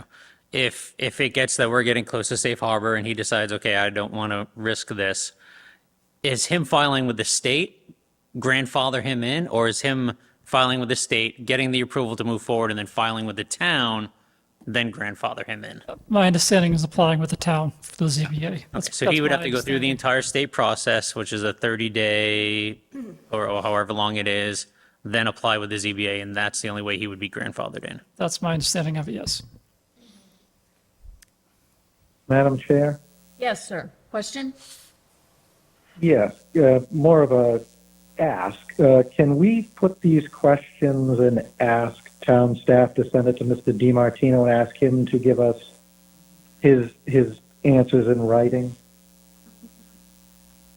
to our questions? We would be happy to make that request. I don't know what the policy is of the state in that type of questioning, but certainly we can ask. We have no problem doing that. Well, I would appreciate that, because I really think that they're controlling the process, and through all good faith efforts on your part, to Cipher and Adam's part, I think, it would be helpful for the state to clarify their process, because it is their process that we're living with, not a town process. So I would make that in the form of a motion that we send these questions, that we ask town staff, the manager, to send these questions to Mr. DiMartino and request a written response. Second. Discussion, do we need a motion for that, or can we just? I need some clarity as to what questions are being suggested that we ask Mr. Martino. Because there's been a lot of discussion about eligibility, safe harbor, timing, what matters before the regulatory board at any given time. All of these elements and conditions can change overnight, so I guess I need some clarity as to what precisely you would like us to ask the state. So I personally would like an explanation of the difference between total households and the number of household units that they're basing their 10% on. So that would be one question. The other question would be the timing of when these units are counted. And I don't know if other board members have questions that they would also like directed. So I'm happy to include those in any motions. But those are. I'd like a little bit more clarity on that one question about when they're counted, but if delaying or what the process is when it counts, it has to be stamped after the hearing and then it counts, or is there a delay in that, whether it's fiscal year or calendar year or 12-month cycle, when that goes? I don't know if he's the right person to answer the AMI, but it'd be nice to understand if we can separate that somehow, and have Auburn as their own rather than an area. I'm not sure if that's the right place. But also I would like maybe if we get questions via email to the town manager by a certain date, that they can be included. Yeah, I mean, my biggest question is the timing for the grandfathering and what triggers a project's being grandfathered once we have safe harbor. I would include those all in my motion and say that we should have, if people have further questions, that they should get them to the manager by, I'm going to say, next Wednesday. Any other So that we discussion? can get this. Okay. Thanks, Dan. Any other discussion? No? Oh, so we have motion and a second. All in favor? We have a roll call. Steve? Yes. Todd? Yes. Ann Kavanaugh is a yes. Dan? Yes. Okay, great. Thank you, Dan. So that motion passes. Do we have any other questions for Jasifa? Are we all set? We're all set? Okay. Thank you very much. And thank you for coming Thank in after the technical difficulties as well. We appreciate it. that. Okay, so returning back to the agenda, now we're going to hear from the police department, or the police department representative. The police chief is recommending that the board vote on trick-or-treat hours, and the police chief recommends Thursday, October 31st for the trick-or-treat hours between the hours of 5:30 and 7:30. Do we have any questions? Do I hear a motion? So I have a question. For those who live close to town or work from home, 5:30 to 7:30 is a great time. But for those that have to come from a distance, if they don't work in Auburn, they have to come home, they have to get their children dressed, ready to go, they could not hit that road until 6:30. Is there a possibility to extend the 7:30 end to 8 o'clock? Is there a reason why we have a hard stop at 7:30 and not 8 o'clock? Do we have anyone? It's just as dark. It just buys that extra half hour for those residents who unfortunately don't work here. If I may, I don't expect that to be a problem because I presented to the chief, if someone were to go out at 5 o'clock in advance of 5:30, is there a consequence? He said, absolutely not. So I don't see that as being a problem, but I certainly can reach out to the chief tomorrow morning and express the board's concern. Okay, so can I make a motion then that we have established the trick-or-treat hours on October 31st, 2024, between the hours of 5:30 p.m. and 8 p.m., so that they're advertised that way to the public? So I'm not against that, but I would like to hear if there's objection before saying yes. So can we make it conditioned upon the police chief's agreement? I'd like to understand what his disagreement was before I give him veto power over the board. Well, and I think this is a guideline. So let's be honest. The board is doing this to kind of give people kind of a basis to plan their day. I don't think if we say it's till 9 o'clock or 10 o'clock, which I'm not advocating for, is going to stop anybody from knocking on the door at 7:45. So, I mean, happy to support it till 8. Again, I don't think that the board is controlling individual households. We're just trying to set some sort of general guideline so people know when kids are going to be walking around in their neighborhood and in their street, so that they can be mindful as they are driving home. Because I know I used to get out a little early just so that I could avoid, coming home in the dark, because I was afraid of, children being children and they're excited and running and whatnot. I didn't want to be coming home in the dark. I'll second that motion. You second Todd's motion? Yes. That we extend, tell me again that the hours would be from when to? From 5:30 PM to 8 PM.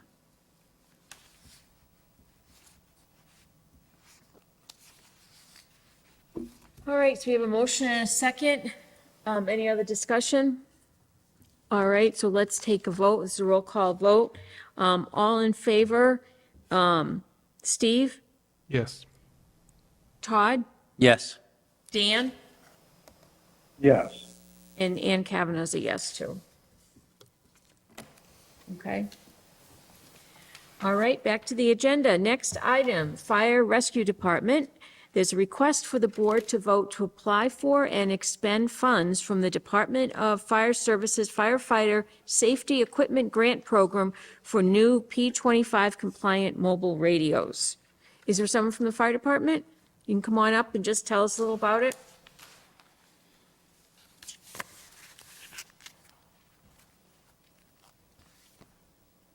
Greg Moran from the fire department. The grant that the chief is looking to apply for is actually for structural turnout gear. Oh, okay. It's a grant, we're eligible to apply for up to $19,000 grant. If awarded, we would purchase 4 sets of structural firefighting gear. The chief just wants to make sure that the board is in favor of him going after the grant, and then if we should be lucky enough to receive the grant, that they would allow us to accept the grant. Okay, thank you. Questions? So just to, probably directed to the town manager, the agenda says that the grant is for the application and expenditure for new P25 compliant mobile radios. I certainly support the turnout gear as well. Should we change the way that we make the motion to allow the chief the flexibility to expend the grants? If I may, the chief informed me yesterday of this change because the likelihood of being awarded the mobiles versus the turnout gear, higher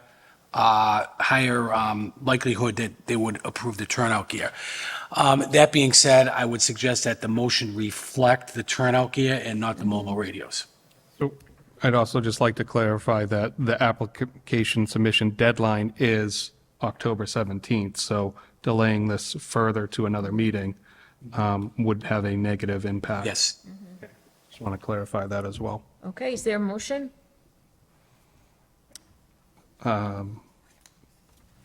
What is I just want to make sure the gear is right. Did you write that Turnout down? gear. Turnout gear. I'll make a motion that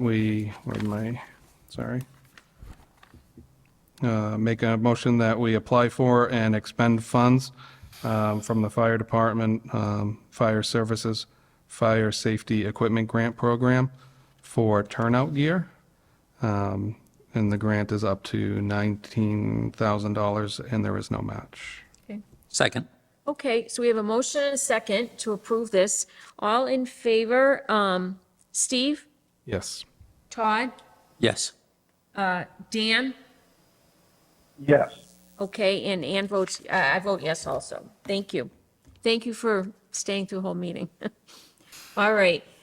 Next on the agenda, the DPW, we have an update. We're going to get an update in the library edition pedestrian bridge project. Hi, Joanna. Why don't you come sit right here? Thank you.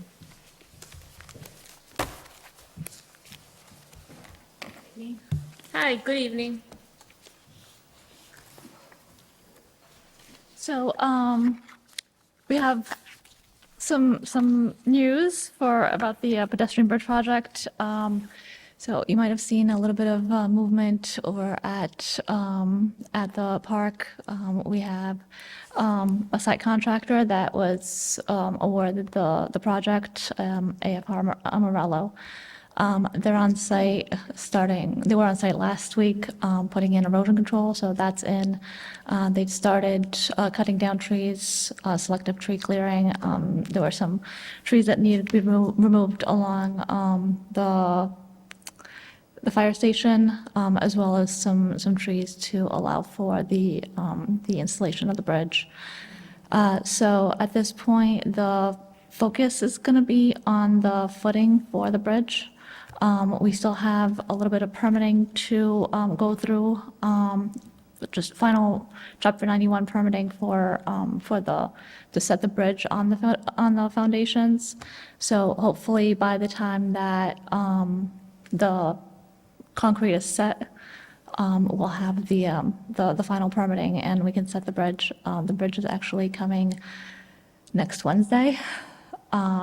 So we're coordinating between the contractor and the bridge fabricator to have that delivery go smoothly. So that's part of the project. We've had some hiccups along the way just because of less than favorable pricing in a previous bid result. So we've pulled out a few things from the contract, and we're going to be doing that in some of the work in-house. So we have ordered some catch basins, so some drainage improvements is going to be done by the highway department. We're going to be installing some electrical conduit, things that we can handle ourselves, but also making sure that, it runs smoothly and we don't get in the way of the contractor. We want to make sure that we try to get this done as quickly as possible. So the other improvements that we're going to be working on is the replacement of the light posts. We're going to try to match the ones that the state had put in near the gazebo. So that's going to continue on towards the fountain upgrades, LED lighting, replacing the pumps, actually having the water run and everything. So it'll be a pretty exciting project, but this is just sort of the beginning. And then, sorry, not sure if I can hear an echo, but in addition to that, we are also working with the architect for the library expansion. So there's a few other items that need to be addressed as part of that project.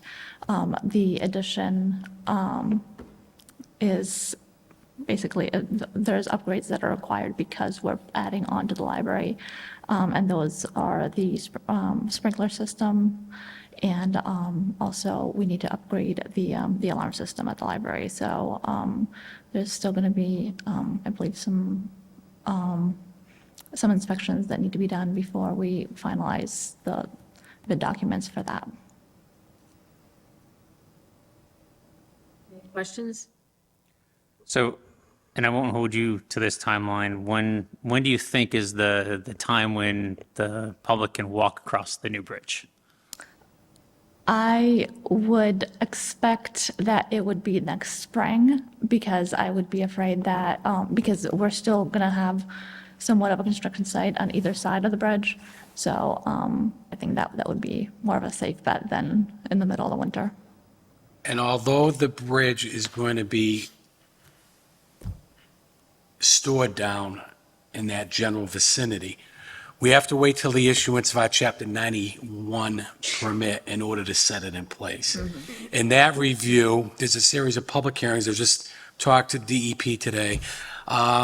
There's a process, there's a review, there's a public process that we have to hold for a 30-day period to allow for some input before that gets approved. So that being said, that kind of kicks things into roughly the spring because of winter conditions. I don't think we'll be able to set it in place until the weather cooperates. Okay. Questions? Timeline was my question. Okay, I'm going to go to you in a second, Dan, but I have a question. So you're mentioning that the sprinkler system and the alarm system in the library need to be upgraded in order to put the addition on. Is that money provided for in the funds? So that's something that we're also looking at, just because the project, the costs have escalated. The initial estimates were done, I believe, in 2020, 21. And so we're trying to pull back a lot of that work, again, doing a lot of the things in-house, just so that we can allocate more funds towards the library. If I may, Madam Chair? Yep. The addition itself triggered a code requirement that allowed, that meant we had to sprinkle not only the addition, but the main library as well. And as part of that cost estimate and consideration, Mrs. Pappas and the foundation gave the town an additional $150,000 towards an estimated $225,000 cost to install. We had a meeting this week. We're working with the fire department, with Dory, with Joanna, to coordinate that and to make that as part of the spec when we go out for the addition itself. So there, and we also updated Mrs. Pappas and the foundation. They asked us to come in and give them an update on the project. So they're aware of where we are now. They're excited to see some progress and some activity ongoing down there now. They understand that the bridge is going to be put in roughly 3 to 6 months. But I think that just the energy, the activity down there is creating a buzz and creating some positive feedback, so. Okay, thank you. All right, Dan, do you have any questions? Yeah, just a general concept of when the timeline, when we might actually see the addition completed. So we're hoping to have bidding done this winter. And that would allow a company to fabricate the addition, and then installation next year. I'm not really going to guess at, how long it's going to take for that work to be done, just because I'm not sure about the fabrication of it. Hopefully over the winter, but it would also depend on when those documents are signed. But we're on track with those documents. We're just finalizing them, or where are we in that process? So we do have a set of plans, but they still need to be finalized as to what we're doing with the alarm system, and that would be contingent on that sidewalk, that walkthrough of the library. And then subsequent to that, the architect would prepare the specifications, and that would probably be about 8 weeks out once everything is determined. So you're thinking sometime early midwinter that this will be bid, and hopefully by next Christmas we might actually have something done. Is that realistic? So, yeah, so I would expect midwinter to have the bid opening, and I would be hopeful, but it would also depend on the company that wins the bid and actually fabricates the addition. But I would hope that we would be able to get that in before next winter. Okay. Thank you. All right, no other questions. So we're all set on that item. Thank you, Joanna, and you get to stay because now you can provide us an update, please, on Camp Gleason. So that is another project that we are, well, that's mostly being done in-house. So currently the building is weatherproofed. Rough electrical and plumbing was installed, and as well as the initial components for the HVAC. Where we're at now is we need to have the drywall put up.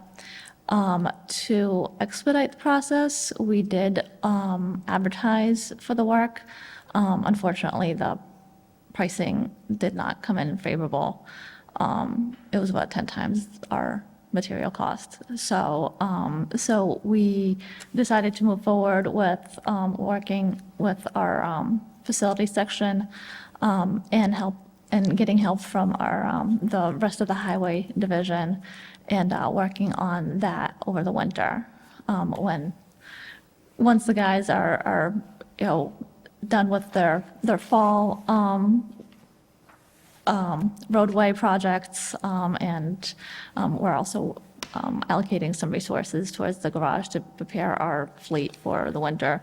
Once that's done, we can have more guys help out with the drywall. So once that is done, we are going to be doing the finish work, bathrooms, finishing up the kitchenette, and flooring. So all of the finish work. And then in the meantime, our facility section is also working on removing the old furnace and the associated plumbing to kind of make the process a little bit easier. We're also working on a parking lot design. The parking lot is going to need to be repaved by the time that this is all done. And we're looking at some stormwater upgrades as well, just so that, just because it's so close to the resource area.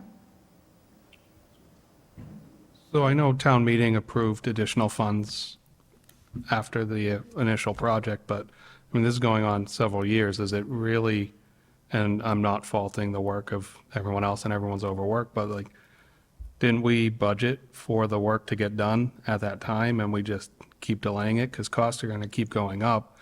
When do we say we don't have capacity, we don't have budget, come back to town meeting? Like this is, I mean, it sounds like everyone's doing the project work and not doing their other jobs. And I know things tend to slow down at certain times of the year, but this is the third winter and we don't even have drywall up.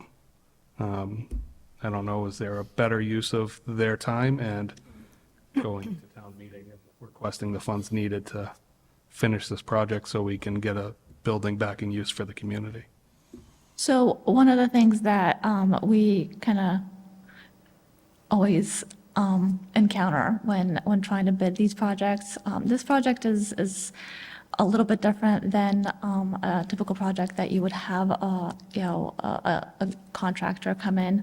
I can tell you that the drywall price that came in was just under $70,000. And we're having trouble getting quotes just because there's a lot of work out there. And there's a lot of contractors that don't want to deal with the paperwork of prevailing wages. They don't want to, they don't need to bid jobs that requires that all of their employees have OSHA certification. So there's a lot of restrictions as a municipality that, that we need to adhere to. So it does become cumbersome trying to find people to actually do the work. And because this is such a small project, it's just, again, the $70,000 for drywall, I think that's, it's basically, okay, well, if I get the job, then great, but if I don't, it's not a big deal. So I know that in '22, we reevaluated the project to downsize the kitchen area and kind of go on a different trajectory. So since then, we have been working on the building, but again, we also needed to change trajectory because of our facility section had changed as well. So we have somebody on board right now, but we're just looking at this as more of a winter project to get that finalized. No, and again, I know that they're putting the work and effort into it, but what is the process? Like, why do we just try to do everything in-house and it takes 10 years to do? And they have other jobs, so this is a side job, which is not normal for their workload, but who makes that decision to ask for additional funding to get these projects complete? So if I may, I think going into this project, it was never intended to be completed in a short period of time. This was a total restoration of Camp Gleason that required a total gut rehab. We committed to utilizing our facilities personnel to get the job done, however long it took. It is frustrating. It's taken longer than we anticipated. But there were a number of things that really led to the delays. I mean, there were supply issues as a result of COVID we couldn't get. We lost our facilities supervisor, which meant that things had to come to a standstill for a period of time. We have a talented individual on board now that is going to resume what our previous supervisor undertook. And that's part of the discussions we had. So the sheetrocking aspect, yes, because of increased cost of supplies and labor, that cost, when we recently went out to try to outsource it, was upwards of $70,000. We can do that same work in-house for about $7,000 or $8,000. So yes, money is an issue. Does it require a consideration to go back? It may. We believe that we have the funds to complete the project as it exists right now, but it's going to mean that it's going to take some time, and we're going to have to do it with our own personnel. Can I just ask, same thing with the bridge, what's the timeline when Camp Gleason actually opens and is available? So right now, what's holding us back is the drywall. And that's not something that our facility section is made up of 2 people. So that's not something that they're able to do themselves, alone. Once that is done, then, some of the other projects, they're a little bit more manageable. They're not reaching up into, high ceilings. So they're not going to need as much manpower. So they'll be able to, regroup and focus their priorities on that project once the drywall is done. So I think that we'll see a lot more progress after that. But that was, that's one of those things that, we can't shift those resources right now.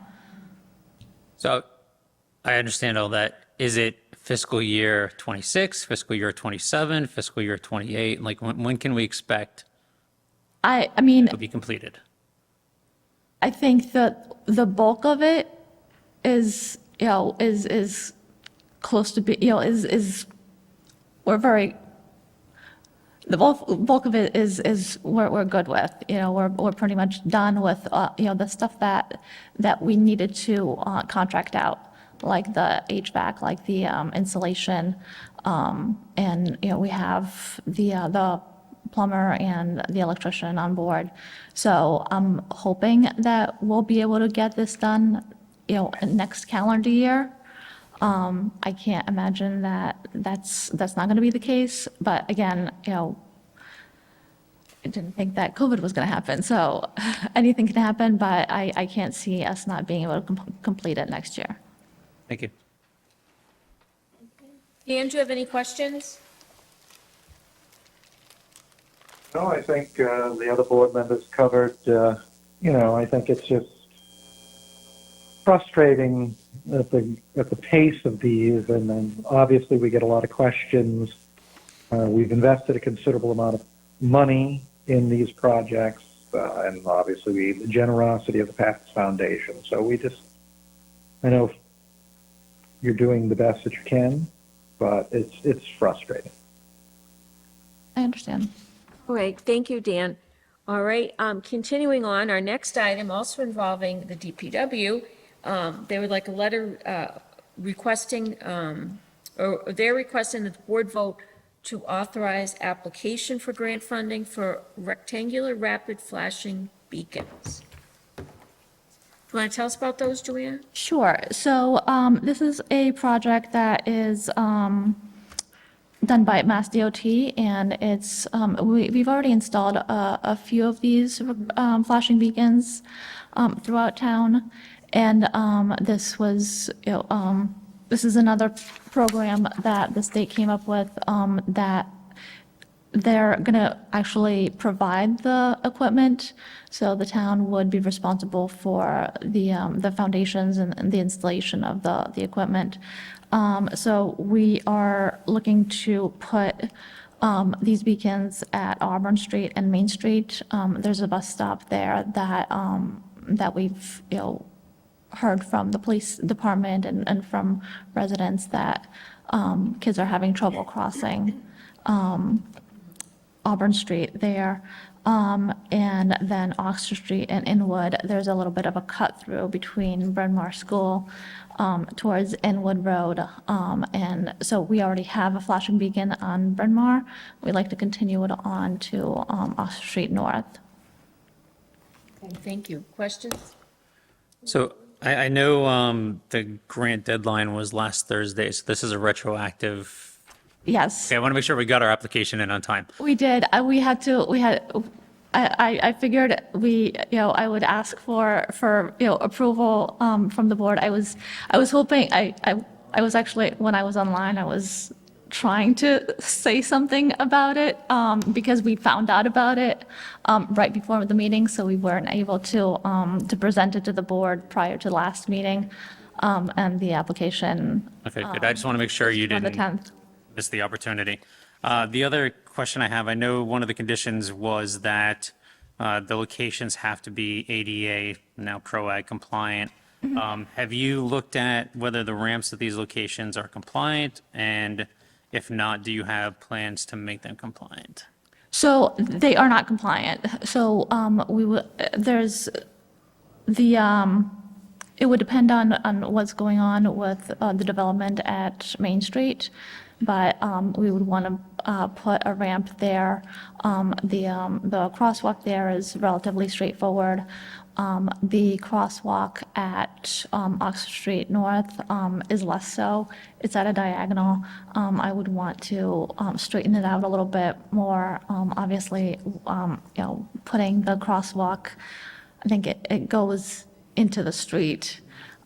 So putting a handicap ramp on the sidewalk on Oxford Street, that would be part of that work. Okay, so you're gonna, okay, thank you. Okay, Dan, do you have any questions? Just a follow-up to Mr. Crane's point on these ramps. This is going to be done in-house by our folks, or what is the projected cost for those upgrades? So we would be installing the flashing beacons, but the ramps, I would have our contractor do that, just because it's the slopes associated with that are much more strict, and I would want somebody that's doing this all the time to get that installed. At an additional cost, or is that covered in the contract that we currently have with? So we would be using town funds to pay for those ramps. That currently in your budget, or is this something you're going to town meeting to ask for additional funds? I would expect to use either the sidewalk money or any of the roadway money that we have available. Chapter 90 money would be eligible as well.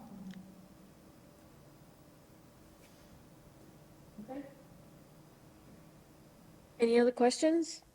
Do I hear a motion? I'll make a motion to approve the application for grant funding for rectangular rapid flashing beacons from the Massachusetts Department of Transportation. Second. Okay, so we have a motion and a second. Now we have a roll call vote. Steve? Yes. Todd? Yes. Dan? Yes.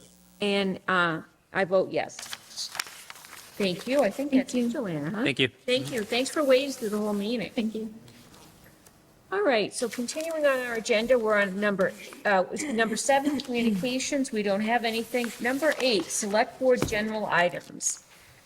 So we have received the warrant for the special town meeting on November 13th, 2024. We're not looking to take positions on the warrant today, but we would want to approve it so we can get sent on to the finance committee for their work. And then, Mr. Casanova, you said department heads will be at our next meeting? Yes, they've been asked to attend tomorrow night's Finance Committee meeting to support their request for any warrant article that was submitted by them, and the board will take action by way of recommendation on your next meeting on the 28th. Great. Any questions? We need to vote to approve the warrant. Deanne, do you have any questions? I have many questions, but not for tonight. Okay. Thank you. I'll be more specific next time. All right. So is this is to approve to transmit, right? We're not taking positions, so No, correct. then no questions at this time. Thank you. All right, so do I hear a motion that we approve the November 13th, 2024 special town meeting warrant, subject to final review by town council? So moved. Seconded. Okay, we have a motion and a second. So all in favor, Steve? Yes. Todd? Yes. Dan? Yes. And chair votes yes. All right, great. Continuing on, we're on B, proclamations and recognitions, none this week. C, we have a gift acceptance in accordance with Mass General Law, Chapter 44. DPW Recreation Department has received a $300 gift from the Central One Federal Credit Union, and this is to pay for cookies for the holiday tree lighting. That's generous of them. Do I hear a motion? Mr. Carpenter, do you mind making this motion since you have the wording memorized on the amounts and the amount of gratitude we extend? I'm happy to make a motion that we accept this donation with gratitude for the holiday tree lighting in the amount of $300. Second. Okay, we have a motion and a second, so we'll do a roll call vote. All in favor, Steve? Yes. Todd? Yes. Dan? Yes. And the chair votes yes. Okay, continuing, we're now looking at the drain layer license request. We have the application documents and recommendation of the sewer superintendent on the application. So this vendor has already been vetted by the sewer department. All we would have to do is make a motion to approve or deny the license. Do I hear a motion? I'll make a motion that we approve the drain layers license, provided that all applicable requirements of the state, the town, and any of departments, boards, and commissions have been fulfilled. Said license is subject to all conditions stated upon it. Failure to comply with any and all conditions shall invalidate the license and render it null and void. Second. So we have a motion and a second. Now let's have a vote. All in favor, Steve? Yes. Todd? Yes. Dan? Yes. And the chair votes yes. Thank you. So now we'll go to the town manager, for town manager items. Mr. Kaznowicz? Free cash? Sure. So I know most board members were notified by the Department of Revenue when this was certified. Just to let you know that on or about Wednesday, October 2nd, we received certification from the Department of Revenue on the certification of our general fund free cash, which came in at $19,234,268. The retained earnings on our sewer enterprise fund is $1,173,448. Golf course enterprise fund is $1,163,486. And the enterprise fund for our cable access is just shy of $500,000, $494,000 594. As a result of the certification in the general fund, when we apply our free cash policy, it allows us to spend 50% of the net gain. The net gain was recomputed as a result of the $4 million approval vote by town meeting for the purchase of the property at Chuck Steakhouse. When we recomputed that, we had roughly $2.2 million net gain year over year when we take into consideration the subtraction of that $4 million. That being said, that gives us about 1.1 million that we could consider at the fall town meeting. We do have several warrant articles appropriating money from free cash, primarily appropriating $500,000 into OPEB, which is an annual appropriation, and about $250,000 that's going to go into our stabilization account.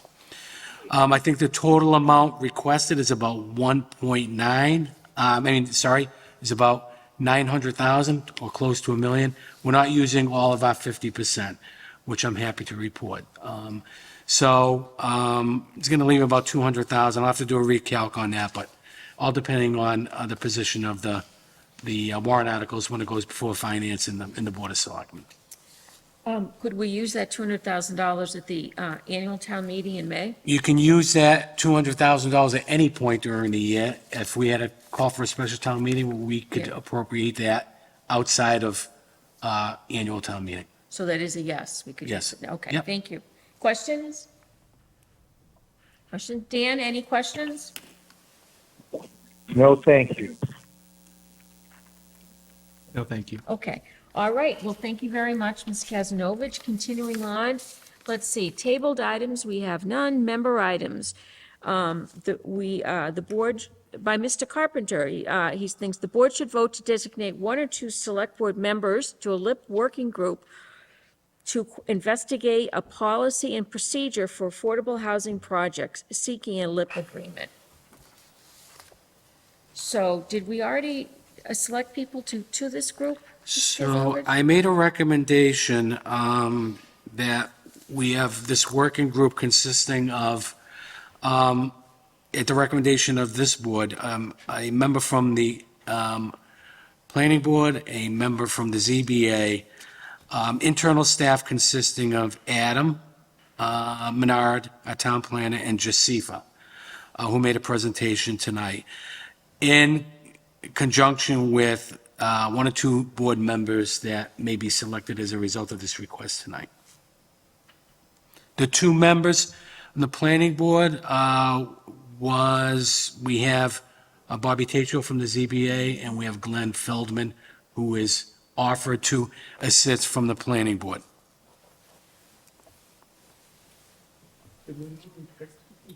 We did not pick two people for the LIP.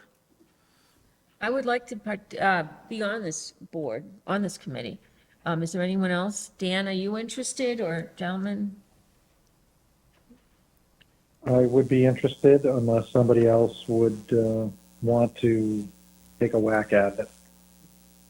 I guess I would nominate Ms. Kavanaugh and Mr. Carpenter to be on this committee. I'll second that. Okay, thank you. We have a motion and a second. We'll have a roll call vote. I said committee, it's a working group. I just want to be technical. Okay. It's for this working Yes. group. What is it? Okay. So we have a motion and a second. All in favor? Steve? Yes. Todd? Yes. Dan? Yes. And the chair votes yes. Okay, now we're continuing. We have one more item. We're going to talk about the top intersections referred to by Mr. Corain per Mass DOT crash data. And we have a potential vote to set a public hearing. Mr. Corain? Yeah, so at the last meeting, we discussed Pinehurst, we discussed the intersection of Hampton Street, and Jerome, thank you. It's past my bedtime. In Jerome, with respect to safety following a series of crashes at that intersection, we had a report from the Auburn Police Department that was very detailed, and I know that I believe 2 meetings ago, and Mr. Carpenter, you can correct me if I'm wrong, as part of your motion, you had requested a public hearing on traffic safety in the town in general, and that passed. During the conversation, the police chief, I referenced the top 5 intersections with respect to Jerome and Hampton, based on the Mass DOT crash data, and he asked that I forward that information in advance of a public hearing. So this email was just my forward in advance of the public hearing I had committed to that night. And these are, the 5 intersections that are under town jurisdiction that have the highest number of crashes during the last 5 full calendar years, plus any 2024 crash data. And those intersections, in case anyone's wondering, is Bryn Mawr at Leicester, Oxford North at Pinehurst/Vinyl, Swanson at Vine, Auburn at Perry, and Jerome at Hampton, which we already got a report on. So in terms of the public hearing, I don't believe a date was set, although we had committed to holding a public hearing. And it was not meant to be limited to these intersections. It's just that these intersections were requested by the police chief. And what would you like the public hearing to discuss? Or what would you like to come out at the public hearing? I'll defer to Mr. Carpenter for that, since that was his motion. So in general, we want to gather information. We want to identify. Mr. Crane has already done quite a bit of work by, identifying a resource that we can use, but also to give the residents an opportunity to talk to us about their concerns. We heard a lot tonight from the folks on Wallace Ave, which is a very old neighborhood or older neighborhood. The street that I live on also doesn't have, sidewalks and the like. So I know people in general, whether it's traffic related or just traffic safety related, as we talked about with the Halloween event and everything else, is I want to make sure that as people are traversing and we're sharing a roadway, which seems to be getting a variety of interest from bicyclists as well as your walkers and your joggers, we want to make sure that they're safe and that we're identifying areas where they may not appear on this report, but they might be somewhere where we can make a fix.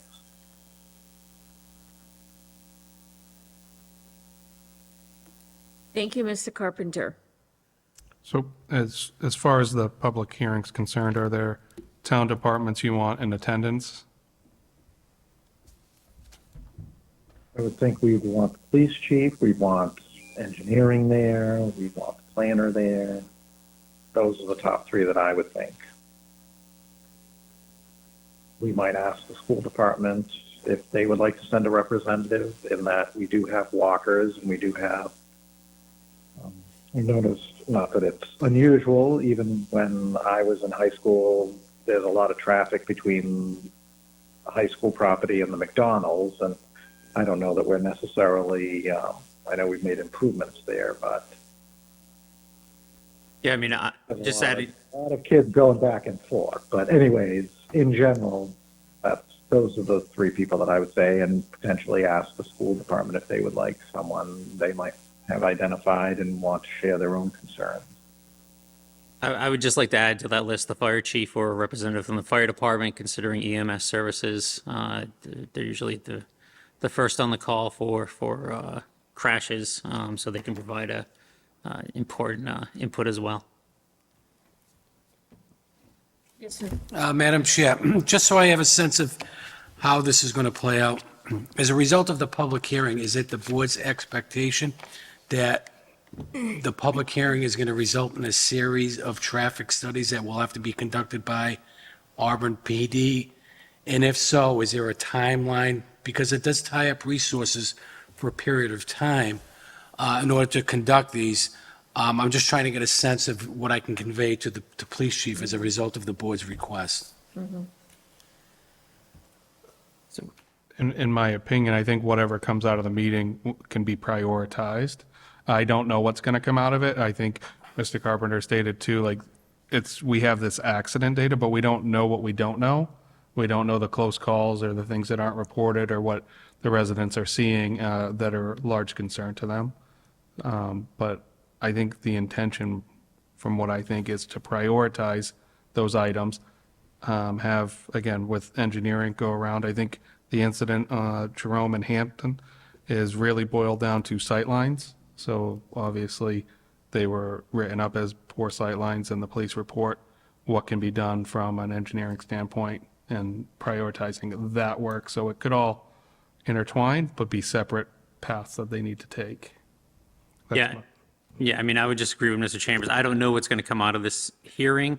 I think that the expectation should be that, these are serious quality of life issues that I know that I'm probably not the only board member. All five of us hear from different neighbors in different areas asking for traffic safety as it relates to crosswalks or walking their kid to school. We heard tonight, around Wallace with respect to lack of sidewalks and dangerous intersections. And I know that I've been contacted by residents who share, those concerns as projects are going before ZBA. They're voicing them at that board. They're voicing them at the planning board. So I think that, I don't know what will come out of the meeting. I expect that there will be a series of issues identified that will require staff, attention to see if everyone has their perception, but is it valid based on data, based on sight lines, based on issues? And then if it is valid, what can the town do to make improvements, safety-wise? I don't think that, the board, at least I don't intend to necessarily say, I want hard deadlines of this intersection looked at by this time, et cetera. I think what we're looking to do is to create a forum for the public to come before the board, to come before staff and voice their concerns that they're voicing to us in our capacity as selectmen, but not in the public forum. So may I ask, so this won't be, if, we won't limit the discussion to these intersections. Okay, so if people might come before us and discuss intersections that involve state roads like Route 12 or Route 20, and those are not under our jurisdiction, but they could still express concerns. Absolutely. I mean, at that point, what we would do is we would ask that the town administration relay that information back to Mass DOT because we don't have jurisdiction to make any changes there. Again, this list came out because I referenced that Jerome was the top 5th intersection, and the police chief said, "Can you forward this information to me?" I don't think the intention of this list or the vote was to limit the discussion points that the public wants to bring forward with respect to issues on their streets that they walk on, they walk their dogs on, their children walk on, bike on, et cetera. Thank you. Questions? Is there a suggestion on when the public hearing should take place? Let me check the availability of those individuals that need to be present. We can come back with a recommendation on when that will occur. So we don't need to take a vote today. We'll wait until we actually have a date then for meeting. Correct? Okay, sounds good. Dan, any other questions? No, I think that's great. Thank you. Okay, thank you. So the last item is, we're going to talk about our minutes from the September 9th, 2024 meeting and the September 23rd, 2024 meeting. Does anyone have any questions or concerns about these minutes? No. Hearing none, they're accepted as presented. Okay, and we're meeting in 2 weeks. Do I hear a motion to adjourn? So moved. Seconded. Okay, we have a motion, a second to adjourn. Let's do a roll call. All in favor, Steve? Yes. Todd? Yes. Dan? Yes. And Chair votes yes. Thank you, we're adjourned.